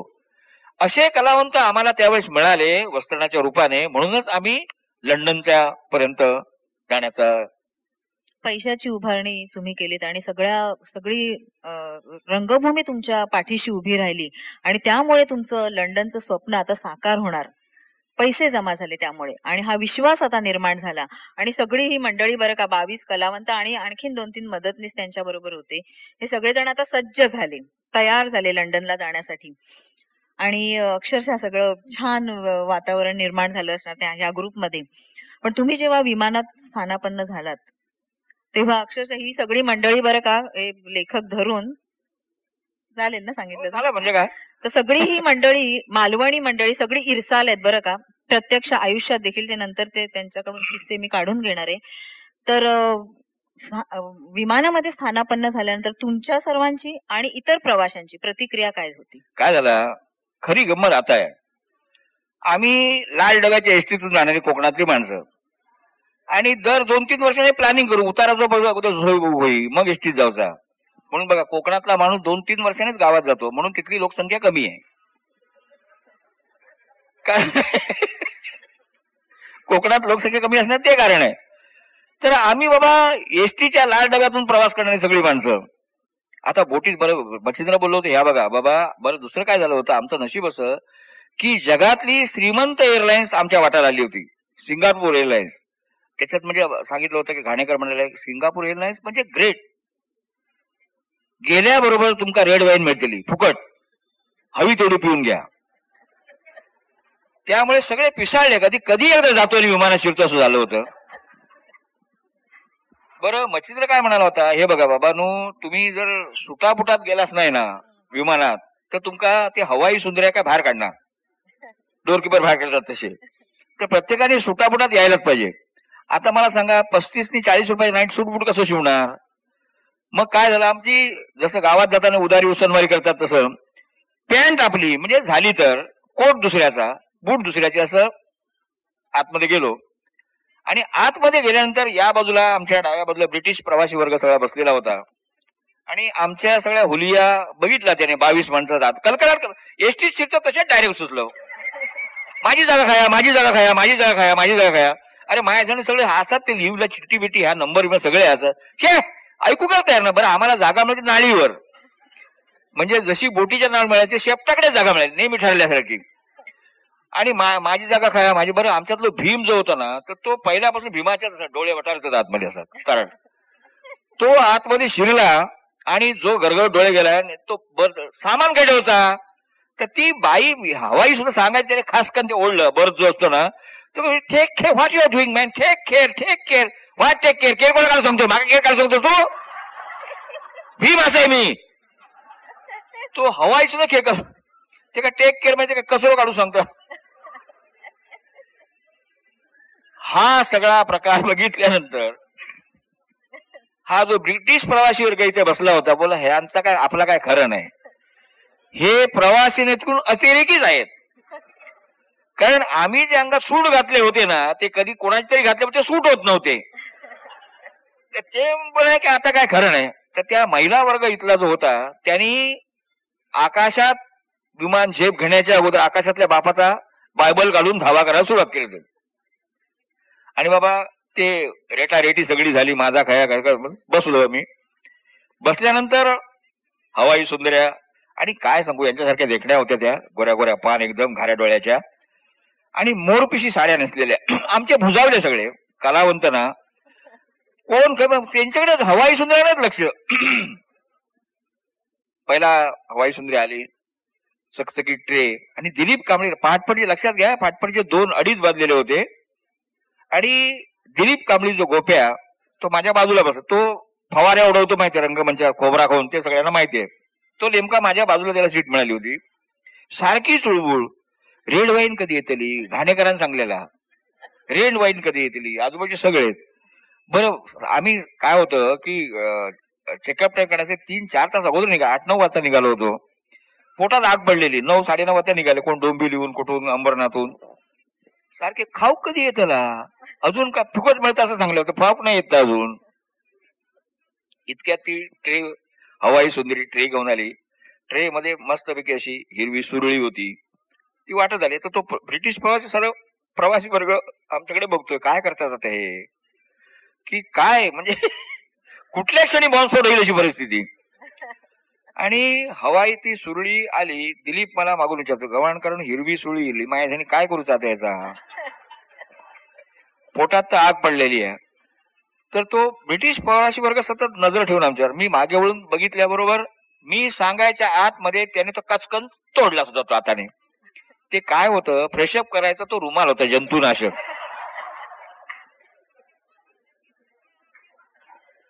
त्याला वाटलं हॉटडॉग वगैरे काहीतरी खाऊन घेऊया अगोदर. तो म्हणतो फटके खाऊ म्हणतो, ह्या फाटपटी 2 वाजता रुमाल घे का खाऊ दिले. कारण त्याने बघितलं ते रुमाल आहे, तोंड बिन पुसतात छानपैकी असं झालं. तो गोष्ट झाली. परत रेड वाईन कधी येतली, त्याचा पाडा चालूच होता. थोड्या वेळाने ट्रे मध्ये ते हवाई सुंदरी परत इकडून आली आणि त्या ट्रे मध्ये लाल असं पेय होतं आणि सगळ्या पांढऱ्या पुड्या वाटत वाटत आली. आणि आम्ही कृती करायच्या होतो, परत ब्रिटिश वर्ग बघतोच आहे. दिलीपला आता या पुढे यांचा काय करूया, सगळ्या पांढर ते काय वाचण्याच्या भानगडीत पडायचं, डायरेक्ट काय करायचं सगळा. म्हटलं मी काय आता, दिलीप म्हणे काय, तर त्याने ते मी कुणी सांगायच्या सगळ्या पुड्या फोडल्या, त्या पाण्यात ओतल्या आणि भुरका मारला. आणि भुरका मारल्याबरोबर डायरेक्ट फवारा परत माझ्या पाठीवर. कारण काय झालं होतं, त्या साखरेच्या पुडी बरोबर मिठाची पण पुडी त्याच्यात होती. ते आचमन केल्याबरोबर जी उलटी आली डायरेक्ट माझ्या पाठीवर. म्हटलं मुंबई लंडनला जायचं हो, माका काय नीट बसू द्यायचं नाही. आणि प्रत्येक हवाई सुंदरी यायची, अशा त्या 3 रांगा, you want coffee or tea. ह्या सगळ्यांचं लक्ष ते हवाई सुंदरीवर नाही. We don't want coffee, we want tea. म्हणजे टी नाही, ती पाहिजे आम्हाला. हे सगळं झालं आणि सगळ्यांची चुळबुळ चाललेली. मग गव्हाणकर बाबा सगळ्यात लकी. आणि मी म्हटलं काय झालं, तर माझ्या रामकृष्ण गाडगे होते, जी प्रमाणे माझ्या अल्फाबेटिकला होता तो. गव्हाणकर जरा म्हणजे स्टाईल मध्ये जरा बाजूक बघा, बाजूक बघा. मी म्हटलं बाजूक काय, तर मी बघितलं तर माझ्या बाजूला अत्यंत देखणी चांगली बसण्याची बाई बसते. लक्ष नव्हतं या सगळ्याकडे, दिलीपच्या गडबडीत मी विसरलो होतो सगळं. म्हटलं तर तिच्याकडे मी बघितलं, ती म्हणाले काय हो काळजी करू नका, माका तुम्ही ओळखलाच नाही, शुद्ध मालवणी, वस्त्रगाळ मालवणी विचार. विमानामध्ये बघा, सिंगापूर विमानामध्ये आम्ही परक्या बाईने विचारलं नाही, बोलू मी पाहिल्यासारखं वाटतं. पण म्हटलं काय, अहो मी बिंदू, ती डान्सर आणि हे जे खलनायकाची भूमिका करणे बिंदू, ह्या आपल्या मालवणातल्या. आणि अस्खलित मालवणीमध्ये त्यांनी मला सांगितलं काय हो काळजी करू, मी बिंदू असाय हो. आणि मग त्या बिंदूने त्या हवाई सुंदर्यांना आम्ही कशासाठी लंडनला चाललो त्या सविस्तर इतिहास सांगितला. अरे मग काय विचारता सांगू तुमका, रेड वाईनवर पेगवर पेग, ग्रीटिंग कार्ड हवे बसले घेवा त्याला. म्हणजे एवढे 22 माणसं वस्त्रण करायचं लंडनला, म्हणजे ड्रामाची माणसं म्हटलं खुश झाले एकदम. आणि काय सुमारत, आणि ती सांगायची हवाई please take care of your stomach, सांगायची कसला कैरनी कसला काय उडवूया. आणि हळू होता होता पाठीमागे काय चाललंय दिलीपचा मला काय कल्पना नाही. तो ट्रेवाली बाई यायची, परत जायची, परत यायची. तो अगोदर केलेला आचमन मिठासकट आणि रेड वाईनचा मारा दिलीपच्या पोटाला लागलं मळमळायला गोप्याच्या. आणि मला गव्हाणकरांनो खै जाऊचा म्हटलं युवंती ना तिकाच विचार बोललो. नको मग खरी घेऊन जायत म्हणतो कोपऱ्यात. तो बरा ना लगीन बिगीन करून मोकळे होशी म्हणून ते लगीन मागा साहेब लवकर जायचं घाई झाली. मग पोटात म्हणतो मळमळता कडी. अरे म्हटलं जा ना. नाही म्हणतो तुम्ही माझ्याबरोबर चला. तर नाटक पडले नाही हे पण जंगटा करायची आता. शेवटी मग त्याच्याबरोबर गेलो. म्हणतो तुम्ही तो एवढा जाड दरवाजा हो. आता त्याचं वर्णन करत जाऊ मरू दे. तुम्ही बाहेर राहा हो. तिथून अडकलं बिडकलं म्हणतो लंडन माझी सोय होती. अरे नको रे म्हटलं जात. नाही तुम्ही बाहेर राहा नाही तर मी जायचं नाही. आता म्हटलं तिथे काय ते दुसरा का प्रकार घडायला नको जा मर बोललो. मी बाहेर राहिलो आणि तो गेला आणि इतक्यात लगेच अर्ध्या मिनिटामध्ये बाहेर. अरे म्हटलं काय झालं बाहेर किती येईल लवकर. तो काय सांगू भितूर गेलोय ना आणि खैतरी माझं बटना खात लागलो. सगळे साबणांचेच वडीय फळाफळा बाहेर पडले. तो काय झालं खायचा काय होता मरू देतो म्हणून. अरे मग आता काय समजतं डायरेक्ट हिथ्रो विमानतळावर काय तर करूया थै गेल्यावर. आणि बाबा टेक ऑफ झालं सगळं सुरू झालं आणि हवाई सुंदर्या काही लोकांना जे पट्टा बांधायला सुरुवात झाली होती. काही लोकांना पट्टा बांधताय खरोखर पट्टा बांधताय येत नव्हता म्हणून ते मदत करत हवाई सुंदर्या. तर काही लोकांना बांधता येत अगदी सोपी कृती होती ती. तर त्यांनी काय आयडिया केली की आपण काय जमणार नाही बाबा त्यातला. कारण हवाई सुंदर्या पट्ट्या बांधून होते ना त्यांच्या असून पट्टो बांधून घ्यायचं होतं त्यांना. म्हणून हवेतच त्याने अभिनय करायला सुरुवात केली होती. ते झालं आणि मग हळू होत होत होत होत ती हवाई सुंदरी मोंडकर बाईंकडे आली. आणि मोंडकरबाई इतकी व्यवस्थित बसली होती पट्टे बांधायची काय नाही. आणि बाजूला संजीवनी जाधव मंजुळाबाईची भूमिका करणारी आणि ते नाजूक आवाजामध्ये तसं छान विचारलं शाला हेल्प यू मॅडम. तर तिला काही ते कळलं नाही कोणाला मोंडकरबाईंना. तर ते बाजूला मंजुळाबाई ही संजीवनी जाधव बसली होती. म्हणजे मोंडकरबाईने कचकावून विचारलं जा तिसकून हुडक्या काय विचारताय या अस्सल मालवणीमध्ये. संजीवनी जाधव बोलाली अगो तुमचे कमरे पट्टो आवळू की नाही मदत करू काय असा विचारता. त्याच्या तोंडावर घाल शिरा. अगो या खुर्चीत मी इतक्या गच बसलेला असय इमान जरी उलटा पलटा झाला ना तर मी बाय काय हेतून पडूच नाही. आम्ही काय असतो हे त्या ब्रिटिश वर्गाला पंचायत आणि ते नाही घासायला लागले. आणि अख्खा लंडनला जाईपर्यंत गदारोळ आणि संपूर्ण अस्खलित मालवणीमध्ये वस्त्रधारण करून आम्ही पहाटे 7 वाजता म्हणजे दुपारी पहाटे 2 वाजता नाही म्हणजे घड्याळाप्रमाणे सकाळी 7:30 वाजता 14 ऑक्टोबर 1984 रोजी हिथ्रो विमानतळावर आम्ही उतरलो. स्वप्न साकार झालं होतं बरं का. पैशाची सोय झाली. सगळे ग्रह अनुकूल पडत गेले तुमच्या दिशेने वळले. तुम्ही वळवले ते. आणि जसा जल्लोष आणि मजा तुम्ही विमानामध्ये केलीच तशीच धमाल आणि जल्लोष तुम्ही विमानतळावर उतरल्यावर केला असणार मला अगदी खात्री वाटते. तर काय प्रतिक्रिया होती तुम्हा सर्वांची. नाही विमानतळावर उतरलो प्रचंड धुकं होतं आणि आमच्या डोळ्यात अश्रू होते. कारण एसटीने जाऊचे वांदे कोकणात ती माणसा लंडनला गेली होती हो. 8,000 रुपये तिकीट येण्या देण्याचं होतं तेवढ्या आणि सगळ्यांच्या मदतीने आम्ही गेलो होतो. अक्षरशः आम्ही डोळ्यात पाणी आलं कडकडून मिठी मारली. मच्छिंद्र लक्ष्मी विलास हिंदू हॉटेलमध्ये 75 साली कधीतरी रंगवलेला नाटक पडलेलं स्वप्न आज खऱ्या अर्थाने चार्लीच्या शेक्सपियरच्या भूमीत येऊन आपण इथे उतरलो. रडू आलं अक्षरशः आनंद असू. आणि वाटलं की आता धुमाकूळ घालून आतमध्ये घुसायचं. मग काय झालं चौकशी तिथे एक भाग असतो गवाणकर. चौकशीला सामोरं जावं लागतं. तर ही चौकशी व्यवस्थित पार पडली का. चौकशी व्यवस्थितच पार पडली आमची. म्हणजे वस्त्रणाच्या वाट्याला वस्त्रण ते सरळ कधी होणे नाही. अडचणीशिवाय वस्त्रण नाही. आम्ही 22 जण होतो आणि आमच्या सुदैवाने की दुर्दैवाने 22च खिडक्या होत्या. आम्ही गेलो. इमिग्रेशन ऑफिसर भयंकर कडक आणि ते आमच्यातले काही अविवाहित होते आणि तिथे अविवाहित लोकांची खूप कडक चौकशी करतात. आम्ही गेलो. दिलीप लवराज कांबळी प्राउंटर गोप्या वगैरे सगळे ओळीने.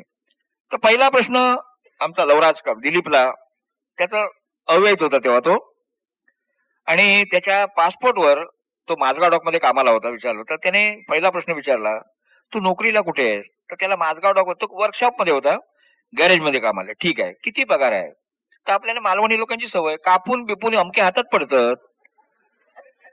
नवरो मुलगो जर मांडवात उभं राहिलो बघू गेलो ना पगार किती आहे कापून एवढे येतं डायरेक्ट कधी होणारच नाही. 25,000 रुपये पगार डायरेक्ट सांगा ना कापून घे का डायरेक्ट काहीतरी सांगून मोकळं. कापून बाबा 1200, तेव्हाची गोष्ट, कापून 1200 हातात पडतात. तो म्हणाला की ठीक आहे, 1200 तर 1200. समजा तुला आम्ही इथे 3-4 हजाराची नोकरी दिली, तू राहणार का? हो, ताबडतोब. फार म्हणा, मी आता सही करते म्हणे. हा, त्याला आतमध्ये घ्या. त्याला बाजूला बसवलं. दुसरा लवराज कांबळी, तो घारा देखणा लाल असा, स्वतःचा सीट शिवल्यामुळे तर आणखी देखणा दिसत होता. त्याला विचारलं, त्याच्यावर अनमॅरिड लिहिलं होतं. तो म्हणे अविवाहित आहेस का? हो. तर म्हणे समजा तुझ्यासारखीच घारी गोरी अशी पोरगी तुला मिळवून दिली, लग्न करशील का? हो, ताबडतोब, मी वाटच बघतोय म्हणे. गुडघ्याला भाषुकच बांधून आलोय म्हणे. याला आतमध्ये घ्या. दुसरं भीमाची पाळी आली. तो डोळे गरगरीत होता. त्याला विचार नोकरी, त्याच्या याच्यावर पासपोर्ट नोकरीला नव्हता, बेकार असं लिहिलं होतं नोकरीला आहे म्हणून. तर म्हणे तू नोकरीला आहेस का? नाही. तर म्हणे तुला आम्ही नोकरीला इथे ठेवलं, चांगल्या पगाराची नोकरी, राहशील का? खय म्हणजे भारतात काय ठेवलेलं हयत मी राहते, तर मरू दे, इल्यापासून रेड वाईन मजा येतं म्हणे. सगळं यालाही गेलं. आणि सगळ्यात कळस झाला तो. सगळ्यांना घेतलं एक एक माणसं कमी का होतात आतमध्ये, कोणीच जाईना. म्हणजे आत गेला तो गेल्यासारखे ना, बाहेर कोणीच येताना दिसेना शिवमाच्या गुहेतून. अरे मारी टोपी काय झालं बघतो तर 7-8 माणसाची रांग होती. लीलाधर कांबळी पण, लीलाधर कांबळीला अशासाठी बसवलं होतं की काय ठरवलं होतं मच्छिंद्राने, आम्ही असं स्वतःच्या कपड्याबरोबर नाटकातल्या भूमिकेचे पण कपडे स्वतःकडे ठेवायचे, कारण 16 पौंड वजन आम्हाला माफ होतं प्रत्येकी. तर लीलाधर कांबळी मास्तरची भूमिका करत होता. ज्याने कोणी मास्तर पाहिलं असेल मास्तरची भूमिका, त्याच्यामध्ये तो काळा कोट, चष्मा असतो, त्याला हे नसते, काय काच नसते, बिन काड्यांचा असतो तो, गाच नसते. आणि असं सगळं ते आयुध, शिटी वगैरे सगळं. आणि त्या महत्वाची म्हणजे त्या कोटामध्ये एक चिठी होती. त्या चिठीवर लेखकांनी लिहिलेली वाक्य होती, 1 बाळण काड्याची बाटली, 1 किलो गूळ, 1 किलो खोबरा, माती धोंडे, काय असं लिहिलं होतं. तर ते देवनागरी लिपीमध्ये त्या कोटा, पहिल्यांदा कोट बघून तो जो इमिग्रेशन ऑफिसर होता त्याला शंका आली, हा दिस इज समथिंग रॉंग. त्याला वाटलं काहीतरी हा जासूस आहे, हेर आहे. आणि कोटाच्या खिशातली चिठी त्याने वाचली. तिथे कोणी नव्हतात, मधु मंगेश कर्णिक होते आमच्या बरोबर, त्यात कोणी ऐकायला तयार नाही. तर पहिलं वाक्य व्हॉट इज द बाळण काढ्याची बाटली, what is the meaning of बाळण काढा. आता कर्णिकाला विचारलं की what is the meaning of बाळण काढा. तर पण ह्या माया जगात बाळण काढायचा मी काय अर्थ सांगू. मग सगळं आलं. एक सरदारजी होता तिथे, म्हणजे मराठी देवनागरी जाणणारा, त्याला बोलवलं. आणि मग त्यालाही काय सांगता येणार. शेवटी मग बाळण काढा कधी लागतो, लग्न झाल्यापासून मधुचंद्राला जाईपर्यंत ते डिलिव्हरी होईपर्यंत सगळा इतिहास सांगावा लागला. तेव्हा त्याची खात्री पडली. तरी पण तेव्हा कुठे लिहिलं सोडलं. मध्ये असं हे अजबनाय वर्तुळाचं जेव्हा नाटक गेलं होतं जर्मनीला, तेव्हा बाळ कर्वे, आपले गाजलेले नट गुंड्या भाऊ, ते गेले होते त्याच्यावर, प्रमुख नट होते त्याच्यामध्ये. तर त्यांना पान सुपारी खायची सवय. तर त्यांना कोणी सांगितलं होतं अडकीत तर बाबा नेऊ नको तू बरोबर, का हत्यार आहे, ते हत्यार लगेच दिसणार. मग काहीतरी आयडिया करायची म्हणून त्यांनी काय केलं होतं की अडकीतचा दिसू नये म्हणून त्या पट्ट्या जो असतो ना लावायचा, त्याच्यामध्ये तो अडकीतचा ठेवून दिला. त्यांना वाटलं काय कळणार नाही. पण डिटेक्टिव्ह म्हणून जाताना ते कुक कुक कुक कुक लाल दिवा लागला. त्याला बाजूला घेतला बाळ कर्वे ना, बाजूला आहे तुम्ही, हत्यार कसले आहे म्हणजे, कुठे हत्यार, काय पट्टा काढा. त्या पट्ट्यामध्ये अडकीतचा होता. व्हॉट इज दिस, हा अडकीतचा कशासाठी. मग त्याने ते इंग्रजीमध्ये सांगितले, मला काय माहिती आहे, पान सुपारी खायची सवय म्हणून ते अडकीतचा. म्हणे what is the meaning of पान सुपारी. मग त्यांनी सुपारी घेतली, ती कातरली, दाखवली याच्यासाठी लागतंय. मग पुढे काय कशासाठी. मग तो हिरवं पान घेतलं, त्याला चुना लावला, काट त्याच्यात टाकला आणि पान तोंडात टाकलं. म्हणजे सिंपल मॅटर नाही, सिंपल मॅटर पुढे आहे म्हणे. ते पान खाऊन ते थुंकले, ते लाल थुंकले. This is something interesting. Eating green आणि स्पिटिंग रेड, हे कसं. तसं म्हणतात तशी लीलाधर कांबळीची अवस्था झाली की म्हणे हे काय आहे प्रकार. मग शेवटी त्याला कळलं की तो त्यावेळी लीलाधर कांबळी हे होते, म्हणजे लग्न झाले होते, त्यांना सोडलं. परंतु आमचे हे 3 कलावंत जे होते त्यांना प्रश्नांची, तुम्ही लंडनला जाणार लक्षात ठेवा, कधी ना कधी लक्षात ठेवा, या मुलांना सांगतोय मी, तिथे विचारलेल्या प्रश्नांची उत्तरं जर तुम्ही बरोबर दिली नाहीत तर तुम्ही आउट. आणि ब्रिटिश इमिग्रेशनचा इतकं कडक कायदा आहे की तिथे एकदा तुमच्या पासपोर्ट क्रॉस बसला की तुम्हाला ते उठणे नाही. तर ह्या तिघांनी विचारलेल्या प्रश्नांची व्यवस्थित उत्तरं नाही दिल्यामुळे ज्या विमानाने सिंगापूर एअरलाईन्सच्या आम्ही लंडनच्या हिथ्रो विमानतळावर उतरलो संध्याकाळी 6 वाजता, त्याच विमानाने 7:30 वाजता त्यांना तिघांनाही परत पाठवून. त्याच विमान लक्षात घ्या, म्हणजे आमचा लक्षात काय परिस्थिती झाली असेल. प्रमुख 3 आधारस्तंभ गोप्या, प्राउंटर आणि भीम या तिघांनाही त्याने ते हेर आहेत असं समजून त्याच विमानाने त्यांना पाठवून दिलं. तुमच्याच कलावंतांची एवढी कसून चौकशी का करण्यात आली? काय झालं होतं की आमच्या अगोदर सचिन शंकर बॅले ग्रुप तिथे गेलेला होता आणि तो जवळजवळ 24 का 25 माणसांचा ग्रुप गेला होता आणि त्यातील 20च माणसं परत आली. बाकीची काही लोकांचे तिथले काहीतरी सूत जमलं असणार, ते लग्न केलं त्यांना मग नॅशनॅलिटी मिळाली. म्हणून ते अविवाहित माणसाची कसून अशासाठी चौकशी करतात, त्यांना नॅशनॅलिटी मिळते, ती मिळू नये कारण संपूर्ण भार मग ब्रिटिश याच्यावर पडतो आपल्या राजकारणावर, म्हणून त्यांनी ते केलं नाही. शिवाय तुमचे आता 3 कलावंत म्हणजे या नाटकाचे जे आधारस्तंभ आहेत, गोप्याची भूमिका आयत्या वेळी कोणी करणं शक्यच नाहीये. तर हे 3 आधारस्तंभ भारतात परत पाठवल्यानंतर नाटकाची उभारणी तुम्ही कशी केलीत? कारण बरं का, एक जरी कलावंत नसेल तरी नाटकाचा प्रयोग होऊ शकत नाही. मग इथे तर 3 आधारस्तंभ तुमचे पाठवले, नाटकाची उभारणी कशी केली? काय झालं, आमच्या बरोबर आम्ही काय होतं 20 माणसांची तिकीट काढली की 2 माणसं फ्री, म्हणून मधु मंगेश कर्णिक आमच्या बरोबर होते, त्यांना घेतलं. आणि मंगेश कदम आजचा आघाडीचा दिग्दर्शक, सुयोगची नाटकं करतो, तो बरोबर होता. मग आम्ही काय केलं की आता ते हे इतक्यात काही येणं शक्य नाही, मग मंगेश कदमला आम्ही गोप्याची भूमिका करायला लावली आणि मी धर्म करायला घेतो, मी प्राउंटर केला. आणि आमच्याबरोबर विकास ठाकरे नावाचे एक सिरियलचे डायरेक्टर प्रोड्युसर आहेत, त्यांना आम्ही मग भीम करायला लावला. अशा तऱ्हेने आम्ही 3 पात्रांची ती अरेंजमेंट केली. पण इथे जे कलावंत पाठवले ते भारतात परत काही चुका झाल्या असतील त्यांच्या हातून, तर त्यांना परत लंडनला बोलावण्यासाठी तुम्ही काय प्रयत्न केलेत की नाही? त्यावेळेस काय माहितीये, आता राजकारण आपण नेहमी कधी कधी म्हणतो राजकारणातली माणसं, आपण बोलतो वाईट बोलतो, परंतु राजकारणातली माणसं कलावंतांच्या मागे कधी कधी डोंगरासारखे उभे राहतात. त्याचं मूर्तिमंत उदाहरण आमचं वस्त्र नाही. ज्या वेळेस 3 कलावंत आमचे भारतामध्ये परत पाठवले गेले त्यावेळेस बाळासाहेब ठाकरे, इथे प्रमोद नवलकर आला असतं तर बरं झालं असतं. बाळासाहेब ठाकरेंनी कमीत कमी 3 वेळा वस्त्रण तोपर्यंत बघितलं होतं 84 आम्ही लंडनला जाईपर्यंत. आणि जेव्हा कळलं की वस्त्रणाचे 3 कलावंत परत आलेत, तेव्हा बाळासाहेबांनी प्रमोद नवलकरांना असा आदेश दिला आणि वसंतराव साठे त्यावेळेस सांस्कृतिक खात्याचे मंत्री होते की कसंही करा, शेंडी तुटो ना ते पारंबी तुटो, पण काही करून हे 3 कलावंत जे लंडनला इथे भारतात त्यांना इथे पाठवलं पाहिजे. आणि मग सांगतो तुम्हाला की नवलकरांचा तुम्ही वाचलेलं आहे, सगळं ऐकलेलं आहे, ती तोफ त्यांनी सांगितलं होतं म्हणजे असं की जर हे 3 कलावंत भारतात परत आले नाही तर ब्रिटिश एम्बेसी जाणून टाकू. आणि जवळजवळ 15 दिवस भारतीय दूतावास आणि ब्रिटिश दूतावास यांची मारामारी चाललेली होती. आणि ह्या भांडणामध्ये, या झगड्यामध्ये वस्त्रने असा एक पराक्रम केला की तिघापैकी 2 जे आमचे कलावंत गोप्या आणि प्राउंटर 15 दिवसामध्ये लंडनच्या हिथ्रो विमानतळावर पहिल्यांदा आले. त्याला कारण हे आमच्या राजकर्ते बाळासाहेब ठाकरे, प्रमोद नवलकर आणि हे वसंतराव साठे यांनी जोर लावला म्हणून. आणि गंमत अशी झाली की ज्या इमिग्रेशन ऑफिसर्सनी त्यांच्या पासपोर्टवर क्रॉस मारला होता पासपोर्टवर, तेच इमिग्रेशन त्यांना रिसिव्ह करायला तिथे हजर होते.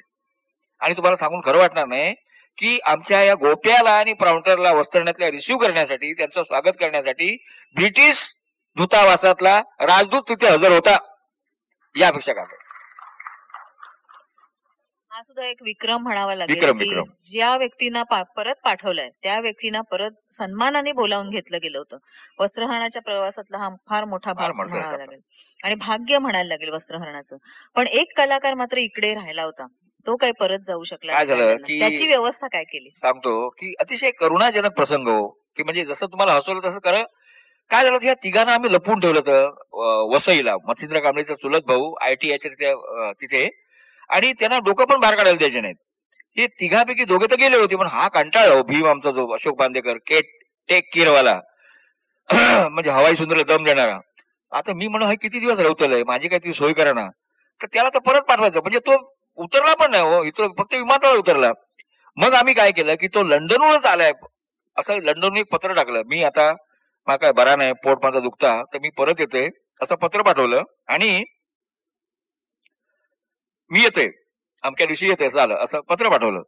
आणि तो हाजी कासम काळीमध्ये राहायचा आपल्या लालबागला. त्याचं स्वागत करण्यासाठी तिथल्या चाळकर यांनी छानपैकी असं असं आपल्या प्रवेशद्वारावर गुलाबच्या पाकळ्यांची अशी परडी तयार केली. तो आला की दोरी सोडायची, त्याच्या डोक्यावर ते पडणार. आणि तो लंडनहून आला हे भासवण्यासाठी काय केलं, ह्या फॅशन स्ट्रीटला जाऊन फॉरेनचे कपडे विकत आणले. ते काय झबली टोपरी काय माती धोंडे काय असं त्याच्याकडे दिले. म्हणलं तू लंडनहून असं वाचवायचा. आणि तो बॅग घेऊन हो लंडनची त्या प्रवेशात असा आला. ती परडी होती, त्या गुलाब गुलाब पुष्प पाकळ्या होत्या त्याच्या अंगावर पडत डोकीवर. आणि तो अक्षरशः जसा रडत होता हो, की म्हणजे त्याला लंडन दिसलंच नाही ना. परंतु असा आभास आम्ही निर्माण केला की बिचारा तो लंडन रिटर्न असं त्याचा आभास निर्माण केला. नाटक घडलं. नाटकातलं नाटक आणखी नाही दुसरं नाटक. गवाणकर, ह्याची 2 कलावंतांना तुम्ही परत बोलावण्यात यशस्वी झाला होतात. पण वस्त्रहरणाचं एक आणखीन खास वैशिष्ट्य आहे बरं का, की आतापर्यंत इतके 4800च्या वर प्रयोग झालेत, पण एकही प्रयोग वेळेवर चालू झालेला नाही. त्याचं एक कारण मला असं दिसतंय की ह्या ट्रॅफिकमुळे 22 कलावंत एका वेळी हजर राहणं, वेळेवर हजर राहणं ही थोडी मुश्किलीची गोष्ट आहे, कारण प्रत्येकाला सर्व्हिस असते, आणखीन कुठली जबाबदारी असते. ते एक कारण असू शकेल. पण ब्रिटिश रंगभूमी, तिथे तर तुम्हाला काही कमिटमेंट नव्हती सर्व्हिसवर, दुसरं काही हे नव्हतं, तुमच्याकडे काम नव्हतं, फक्त प्रयोग करायचा जाऊन. तर तिथे तरी तुम्ही जे 2 प्रयोग केलेत ते वेळेवर चालू केलेत का? नाही, वस्त्राची स्पेशालिटी आहे. आज गायक 4800 प्रयोग झाले, एकही प्रयोग वेळेवर सुरू झालेला नाही. किती किती जंग पछाडलो. आणि आमची अशी खासियत म्हणजे घाणेकर वगैरे म्हणत, अरे महिलांनो थैस तरी वेळेवर सुरू करा, नाही तर मारतेले ब्रिटिश तुमचं नाटक होतं. आम्ही प्रामाणिकपणे सांगतो, 6चं नाटक होतं, 300 कुटुंब आलेली होती नाटकाला. 4 वाजता पोहोचलो. 4 वाजता थिएटरवर आम्ही गेलो, ऐकण्यासारखी गोष्ट आहे. आणि तिथे 6 वाजता दरवाजे बंद म्हणजे बंद. आपण कधी पण घुसूचा तंबाखू खायचा असं नाही, तिकडे वेळेवरच बोललं पाहिजे. आणि बाबा 4 वाजता गेलो, सेट लावायला सुरुवात झाली 5 वाजता. आणि 5 वाजले आणि फायर ब्रिगेडची माणसं थिएटरमध्ये घुसली, 4-5 सिकंदरासारखी टोपी वगैरे घेत. आला, त्याने लायटर काढलं आणि आमचा जो पडदा असा होता जो तो जाळला. आग विझवणारी माणसं आग लावत होती. हो, म्हटलं माझे आग विझवणं कळणी म्हणे असं काय करतो अक्करमाशी हो. म्हटलं आज विघडणं आग किती लावता. तर म्हणे त्याला विचारलं what are you doing. Just way checking it whether is fireproof or not. म्हणजे हे सगळं फायर प्रूफ आहे की नाही पडदा. त्याने जळला तो. दिस इज नॉट फाफू, this is not fireproof. ते भाषाच वेगळं, प्रोनाउन्सेस वेगळं ना. दिस इज नॉट फाफू तर जळणार ना, जगाय होणार. बरं आमचे हे जरीचे कपडे ते जाळले, दिस इज ऑल्सो नॉट फाफू. अरे तिच्या मारी टोपी, आता काय. शेवटी हे सगळं होता होता होता 6 वाजले. म्हणजे नाटक सुरू होण्याची पहिली बेल पण दिली नाही. म्हणजे तो आम्ही अलावत नाही करणार फायर प्रूफ हे सगळं झाल्याशिवाय. मग त्यांनी काय करावं, आमची सगळे जी फलाट होती ना ती उभी केली आणि ते फायर प्रूफ करण्यासाठी त्याच्यावर लिक्विड मारलं पाठीमागून. आता इमॅजिन करा, हा पुढचा भाग आहे, तो पाठीमागचा. पाठीमागून लिक्विड मारल्या, पुढचा सगळा उमाळला, रंगच बाहेर आला सगळा. आता प्रयोग कसा करणार, महालाचा पडदा दिसायला पाहिजे, असंही कसं चरबाट कसं करणार. मग शेवटी तो वाळवण्यासाठी मोठमोठे पंखे लावले, वाळव. त्याच्यात अर्धा तास गेला आणि 6चं नाटक 7 वाजता सुरू झालं. वस्त्रहरण वेळेवर सुरू झालं नाही. म्हणजे तिथेही आम्ही आमचा हक्क, म्हणजे कधीही वस्त्रहरण वेळेवर सुरू न झाल्याचा तो झाला. आणि दुसऱ्या प्रयोगाला गंमत अशी झाली, जसा 26 जुलैला मुंबईत पाऊस पडला बघा, काय त्या वस्त्रहरणाच्या वाट्याला काय सुदैव म्हणा की दुर्दैव म्हणावं, 26 जुलैला जसा मुंबईत महापूर आला तसा लंडन सिटीमध्ये 26 जुलै सारखा धो पाऊस कोसळला. येणारी माणसं आली नाहीत आणि आमचे कलावंत पण काय अडकले. त्याच्यामुळे तोही प्रयोग वेळेवर सुरू झाला नाही. तुमची परंपरा जी होती ती तुम्ही चालू ठेवली तिकडे आणि कुणी काही हरकत घेतली नाही. ते नैसर्गिक भाग होता. पण तिकडे गेल्यानंतर ब्रिटिश होते का तो प्रयोग बघायला? हा, ब्रिटिश काय झालं की ते विचारायचे, म्हणजे त्यांच्या त्या fish fry you are going to pray. तर आम्ही प्रभुपदाचं नमितदाचं नांदी घेतो, तर कर्णिक म्हणायचे या माय झँक आता या प्रभुपदाचं नमितदाचं ट्रान्सलेशन करा. नांदी कशी काय ट्रान्सलेट करू सांगूची. Just we are praying God. No, we don't want that, we want to know fish fry you are going to pray. तर प्ले आणि प्रेचा सेम उच्चार व्हायचा ना. तर मग लक्षात आलं कर्णिकांच्या, हा यू वॉन्ट टू नेम नाटकाचं नाव, हा येस येस वस्त्रहरण. परत प्रश्न उभा, what is the meaning of वस्त्रहरणा. आता वस्त्राचं मिनिंग काय सांगणार. मग कर्णिक कंटाळले. कर्णिक आमचे ग्रुप लिडर होते. पण ते म्हणाले की just wireless. Is it? It is very interesting. We must see it. सगळे माझे ग्रुप करून आले आणि आम्ही फुल कपड्यामध्ये. तरी सुद्धा त्यांनी 3 तास ते नाटक एन्जॉय केलं. कारण तो आमचा ऍक्शन प्ले होता. भाषेचा प्रश्नच नव्हता. कुठल्याही एखाद्या कलाकृतीमध्ये जो भाषेचा प्रश्न दुय्यम राहतो मग जेव्हा कलाकृती अंगावर येते तेव्हा. तर त्यांनी ते एन्जॉय केलं नाटक. प्रयोग छानच झाले असणार, कारण तुमच्या स्वप्न नगरीवर, स्वप्नातल्या रंगभूमीवर तुम्ही प्रयोग सादर केले होते. तिथे मालवणी माणसं होती का प्रेक्षकांमध्ये? हो. सगळ्यात काय झालं माहितीये, पहिला प्रयोग जो केला, बराच प्रश्न झाला प्रश्नाचा. पहिला प्रयोग जो केला, जसं पुलंची अवस्था झाली की नाही, टिळक स्मारक मंदिरामध्ये आम्ही मराठीत केला, कारण त्यांना मालवणी कळणार नाही म्हणून. तर म्हटलं आता ह्या लोकांना मराठी पण कळत नाही, मालवणी कशी कळणार. पण मच्छिंद्र काय करूया, हा प्रयोग आपण मराठीतच करूया. सॉरी. तर मराठीत आम्ही प्रयोग सुरू केला. मच्छिंद्राचं पहिलं जे सोल्लुकी आहे ती, त्याबरोबर प्रेक्षागारातून एक माणूस ऑडियन्स म्हणून उठून उभा राहिला आणि अस्खलित मालवणीत विचारलं, अहो मच्छिंद्र कांबळी, तुमका आम्ही हैसर खेका बोलवलं, मराठीत नाटक नको, आमका मालवणीच हैसर नाटक होया. आणि तो माणूस ते ग्रस्त नंतर आतमध्ये आले. आम्ही त्यांची चौकशी केली. तर म्हणे, मी विचारलं, म्हटलं आपलं नाव. तर म्हणे मी डॉक्टर नेने. म्हणजे 84ची गोष्ट आहे. माधुरी दीक्षितचा डॉक्टर नेने नव्हे, तुम्ही गैरसमज करू नये. मी डॉक्टर नेने. म्हटलं कुठला गाव तुमचा. तर मी म्हणे राजापूरचा आडिवरे. आडिवरे नाव म्हणजे दिलीप व्यंगसरकरचं गाव ते आडिवरे आहे, तिथले ते. माझा पण तिथे बाजूलाच गाव आहे. तर म्हणे मला इतकं भरून आलं. तर म्हणलं डॉक्टर, तुम्हाला जसं मालवणीचं प्रेम आहे ना, तसं मला माझ्या गावाचं पण प्रेम आहे. म्हणून मी जाताना मी राजापूरला गंगा येते, आमच्या राजापूरची गंगा घेऊन गेलो होतो आणि ती थेम्स नदीमध्ये तिथे तिचं सोडून दिलं. म्हटलं एवढा मोठा प्रवास का साता समुद्रापलीकडे, ती आठवण राहू द्या. म्हणजे एका माणसाला, एका ग्रहस्थाला आपल्या मातीविषयी, भूमीविषयी, भाषेविषयी किती प्रेम असतं, त्याचं ते मूर्तिमंत उदाहरण होतं. आणि मग संपूर्ण प्रयोग तो आम्ही मालवणीत केला आणि सगळ्या लोकांनी तो एन्जॉय केला. प्रयोग झाले, तुमचं स्वप्न साकार झालं. लंडन पाहिलं का? हो, लंडन पाहिलं. काय सांगू, ती स्वप्न नगरी आहे. जे कोणी गेले असतील त्यांना माहित असेल. पण जावं कधीतरी आयुष्यामध्ये. आणि मी गाराणा घालीन, तुम्ही जातलास काहीतरी की पहिल्यांदा आम्हाला ते एक कुतूहल होतं की आमचा कोहिनूर हिरा भारताचा कुठे आहे म्हणून. तो क्राऊन हॉल म्हणून तिथे आहे, तिथे गेलो आणि तिथे तो कोहिनूर हिरा आणि भवानी तलवार बघायला मिळाली. दुसरं असं होतं की मादाम तुसाद म्हणून जो हॉल आहे, मेणाचं घर ज्याला म्हणतात, की तुम्ही एका इंचावरून जरी बघितलं तरी तुम्हाला कळणार नाही की पुतळा आहे की नाही. तर त्यावेळेस आमच्या इंदिरा गांधींचा पुतळा होता, सुनील गावस्करांचा पुतळा. तिथे जगातल्या मोजक्याच व्यक्तीला फक्त तिथे स्थान मिळतं, ते पुतळे होते, तो पाहिला. आता तुम्ही गवाणकर इंदिरा गांधींचं नाव घेतलं, त्याच्यावरून आठवलं की त्यावेळी एक दुर्घटना घडली होती भारतामध्ये. तुम्ही जेव्हा लंडनला होता त्यावेळी, त्याबद्दल काही सांगा. काय झालं की 31 ऑक्टोबरला आम्ही लंडनला होतो आणि आम्ही पॅरिसची तिकीट काढली होती की आम्ही पॅरिसला जायचं, तिथे एखादा प्रयोग जमला तर करायचा किंवा पॅरिस इन नाईट बघून यायचं, फिरून यायचं. आणि 31 ऑक्टोबर 1984ला आमचा जो जेवणाचा करणारा बघणारा माणूस होता, तो असा थरथरत आला. अंडी घेतली होती त्याने. आम्ही एका ठिकाणी बसून हे करायचो, काय जेवण करायचो. अंडी त्याने आणलेली थार त्याच्या हातातून पडली. म्हटलं काय झाला काय. अहो म्हणे Indira Gandhi short and dead.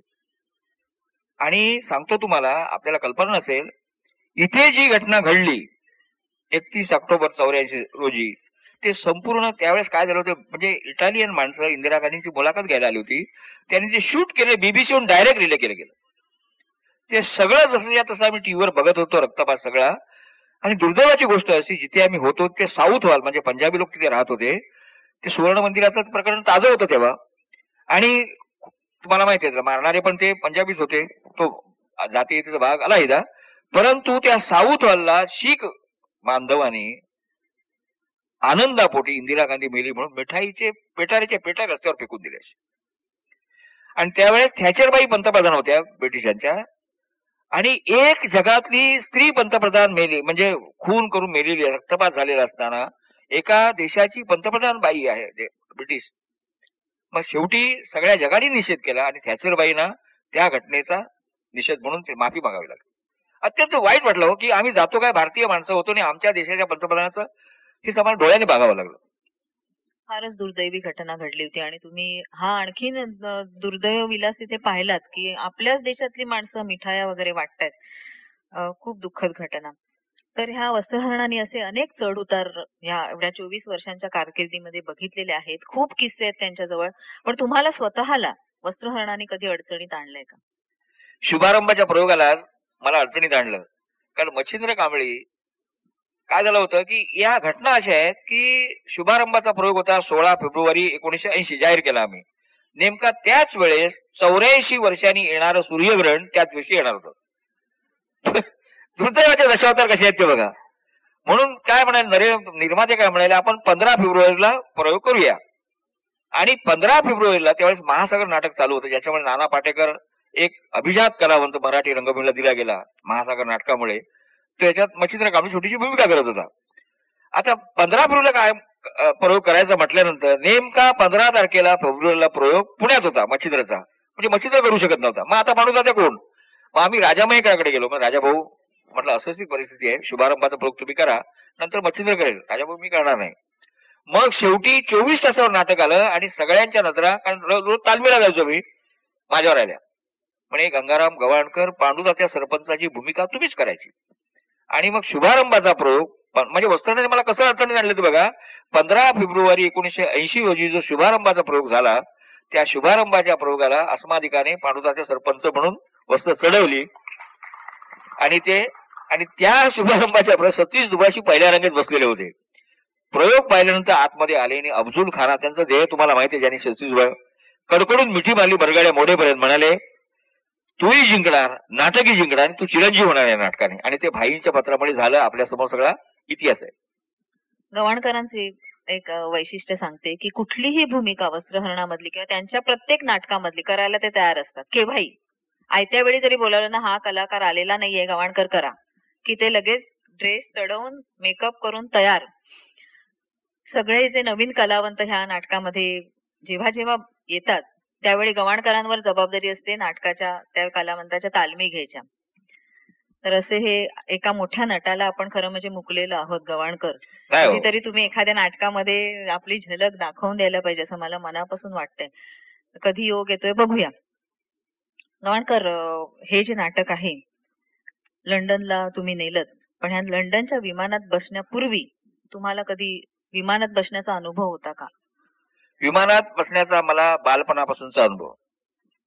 तुमका वाटतं की हो काय सोन्याचं चमचो घेऊन जन्मा गेलो की काय तोंडात घेऊन?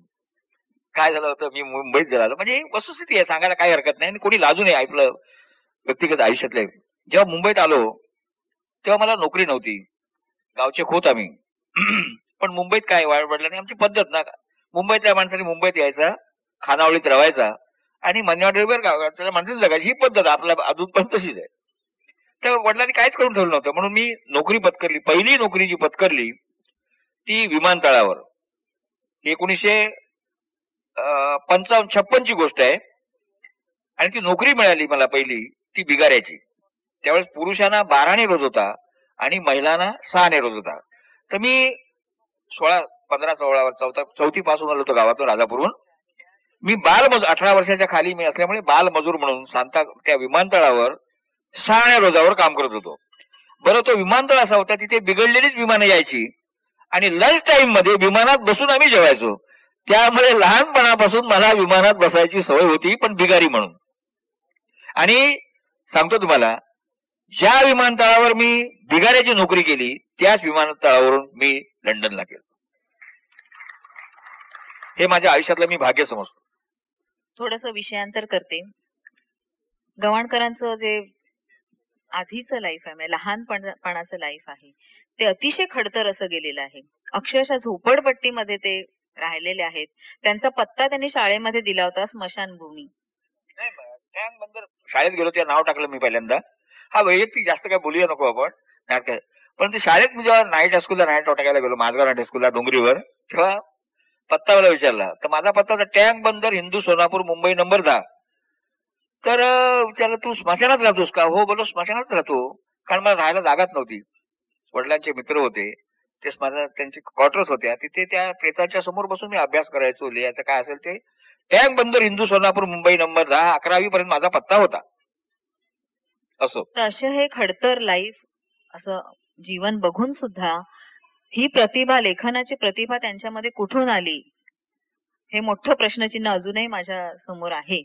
कारण कधी वाचलं असेल, रात्र शाळेमध्ये शिकणारी व्यक्ती दिवसा अशी खडी वगैरे व्हायची, कुठेही काम करायचं मिळेल ते, पैसा मिळवायचा, त्याच्यावर पोट भरायचं, झोपडपट्टीत राहायचं, उन्हा पावसामध्ये तर अतिशय हालाखीची परिस्थिती असायची की एका पोत्यामध्ये पाय टाकून वरून प्लॅस्टिकचा कपडा गुंडाळून असे ते झोपायचे. आणि एखादा आपण सिनेमात बघतो की नाही, का व्हायचं तसं की खोली एवढी छोटी होती राहण्याची की तो झोपल्यानंतर पाय बाहेर यायचे आणि पाय बाहेर की ते उंदीर फुंकून फुंकून पाय खायचे, म्हणून ते पोत मजेशीर आयुष्य जगायला मिळालं. आणि ते माझ्या वाटेला असं नाटक येणं, लिहून जाणं, हा एक काय म्हणते योगायोगाचा भाग आहे. तुम्ही गवाणकर आत्मचरित्र लिहायला पाहिजे. सुरुवात आता मुंबई सकाळमध्ये सुरू झालंय ते, सगळेजण वाट बघूया आपण, सगळे त्यांना विनंती करते होईल लवकर की लवकरात लवकर तुम्ही ते लिहिलं तर खडतर आयुष्य जगून सुद्धा एक लेखक, प्रतिभावंत लेखक कसा जन्माला येतो हा इतिहास अक्षरशः वाचण्यासारखा आणि जतन करण्यासारखा आणि दुसऱ्यांना शिकवणारा आणि मुलांमध्ये स्पेशली एक जागृती निर्माण करणारा असं हे आत्मचरित्र ठरेल असं मला नक्कीच वाटतं. गवाणकर, हे नाटक चालू असताना काही किस्से घडलेले आहेत.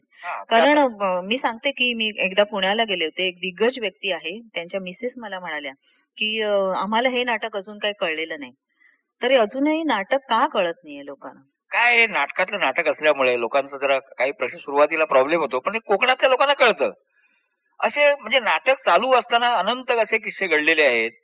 एकदा काय झालं होतं, दिनानाथला प्रयोग होता आणि नाटकाचा प्रसंग आहे तो असा आहे की शेवटचा प्रवेश असतो आणि जितम चालू असतं आणि ती मंजुळाबाई मास्तरांच्या बाजूला बसलेली असते. तर ती देशावाची बाई असल्यामुळे तिला फक्त तात्पुरतं आणलेलं असतं वस्त्रांसाठी. तर ती म्हणत, तुम्ही सुरू करा की वस्त्र, मला बाई झोप येते. मग मास्तर म्हणतो, झोप येते, झोपा नाही ते माझ्याजवळ. असं ते लेखकांनी लिहिलेलं वाक्य सहज मास्तर बोलून जातो. दिनानाथला प्रयोग होता आणि झालं काय, बाई बोलली मंजुळाबाई, मला बाई झोप येते. मास्तर बोला, झोपा नाही ते माझ्याजवळ. आणि लाईट गेली. झोपा नाही ते माझ्याजवळ म्हणायला लाईट जायला एक वेळ झाली. आता काळोख पडला, प्रेक्षकांमध्ये काय करणार, मच्छिंद्र 5-10 मिनिटं बोलत राहिला आणि लाईट आली. पुन्हा ऍक्शन रिप्ले, या बाई मला झोप येते. मास्तर बोला, झोप येते, झोपा नाही ते माझ्याजवळ. मच्छिंद्र काय बोलला, तुमका काय वाटलं परत लाईट जातली? असे अनंत कितीतरी म्हणजे ऑन द स्पॉट झालेले आहेत. अहो, आमचा तर सांगतो ना, तो भावेच सांगतो मी, एक आमचे हे नाटकातले कलावंत आहेत, हे रंगमंचाच कलावंत आहेत, ईर्षाला आहेत, ते नावारूपाला कोणी नाही आहेत, परंतु जे वास्तवामध्ये जे काय करतात ना, सांगतो, गडकरी रंगायतनला प्रयोग होता आणि मच्छिंद्राची स्टाईल आहे 15 तारखेला आणि 1 तारखेला फक्त नाईट द्यायची आणि नाईट मिळणार मग दिवाळी. घरातून काय पैसा न्यायचं नाही, रिकाम्या खिशाने जायचं, भरून खिशे घेऊन यायचं, मजा करायची, घरी जायचं. तो रात्रीचा प्रयोग होता, रात्री 9चा गडकरी रंगायतन ठाण्याला. आणि प्रयोग सुरू झाला आणि उशिरा सुरू झाला प्रयोग, त्याच्यामुळे काय नाईट देता आली नाही, सगळे नर्वस. म्हणून गाडी पकडायची घाई सगळ्यांना, दादरला येई पण शेवटची गाडी चुकेल म्हणून, काही वेस्टर्नवाले. आणि मग गाडी ठाण्यापासून आली आणि एक भिकारी गाडीमध्ये चढला भगवे वस्त्र घालून, दे उसका भी भला, गाणं बिणं सगळं म्हणत, आणि दादरला येईपर्यंत भीक मागत होता. आणि मी सगळे, मी पण होतो त्याच्यामध्ये, मी धर्माची भूमिका करायचो, सॉरी मास्तरची. उतरलो तो परत आला, दे उसका भी भला, न दे उसका भी भला. तर मला नाही, मागाशी दिले ना, आता परत का मागतो भीक, मला खावचं का? तो काय बोलला, मग खाऊ कसा मिळत त्याला? अहो, तो आमच्या नाटकाचा देवाची भूमिका बाळकृष्ण भावे होता. त्याने काय केलं की आता नाईट मिळाली नाही, आता काय खरं नाही आपलं, म्हणून ते देवाचे कपडे अंगावर चढवले आणि ठाण्यापासून ते दादर पर्यंत भीक मागत आला. 23 रुपये 12 मिळाले. चला माहिती ना, आता मला खाऊया वडो पाव. एकदा तर त्याने असा कळस केला,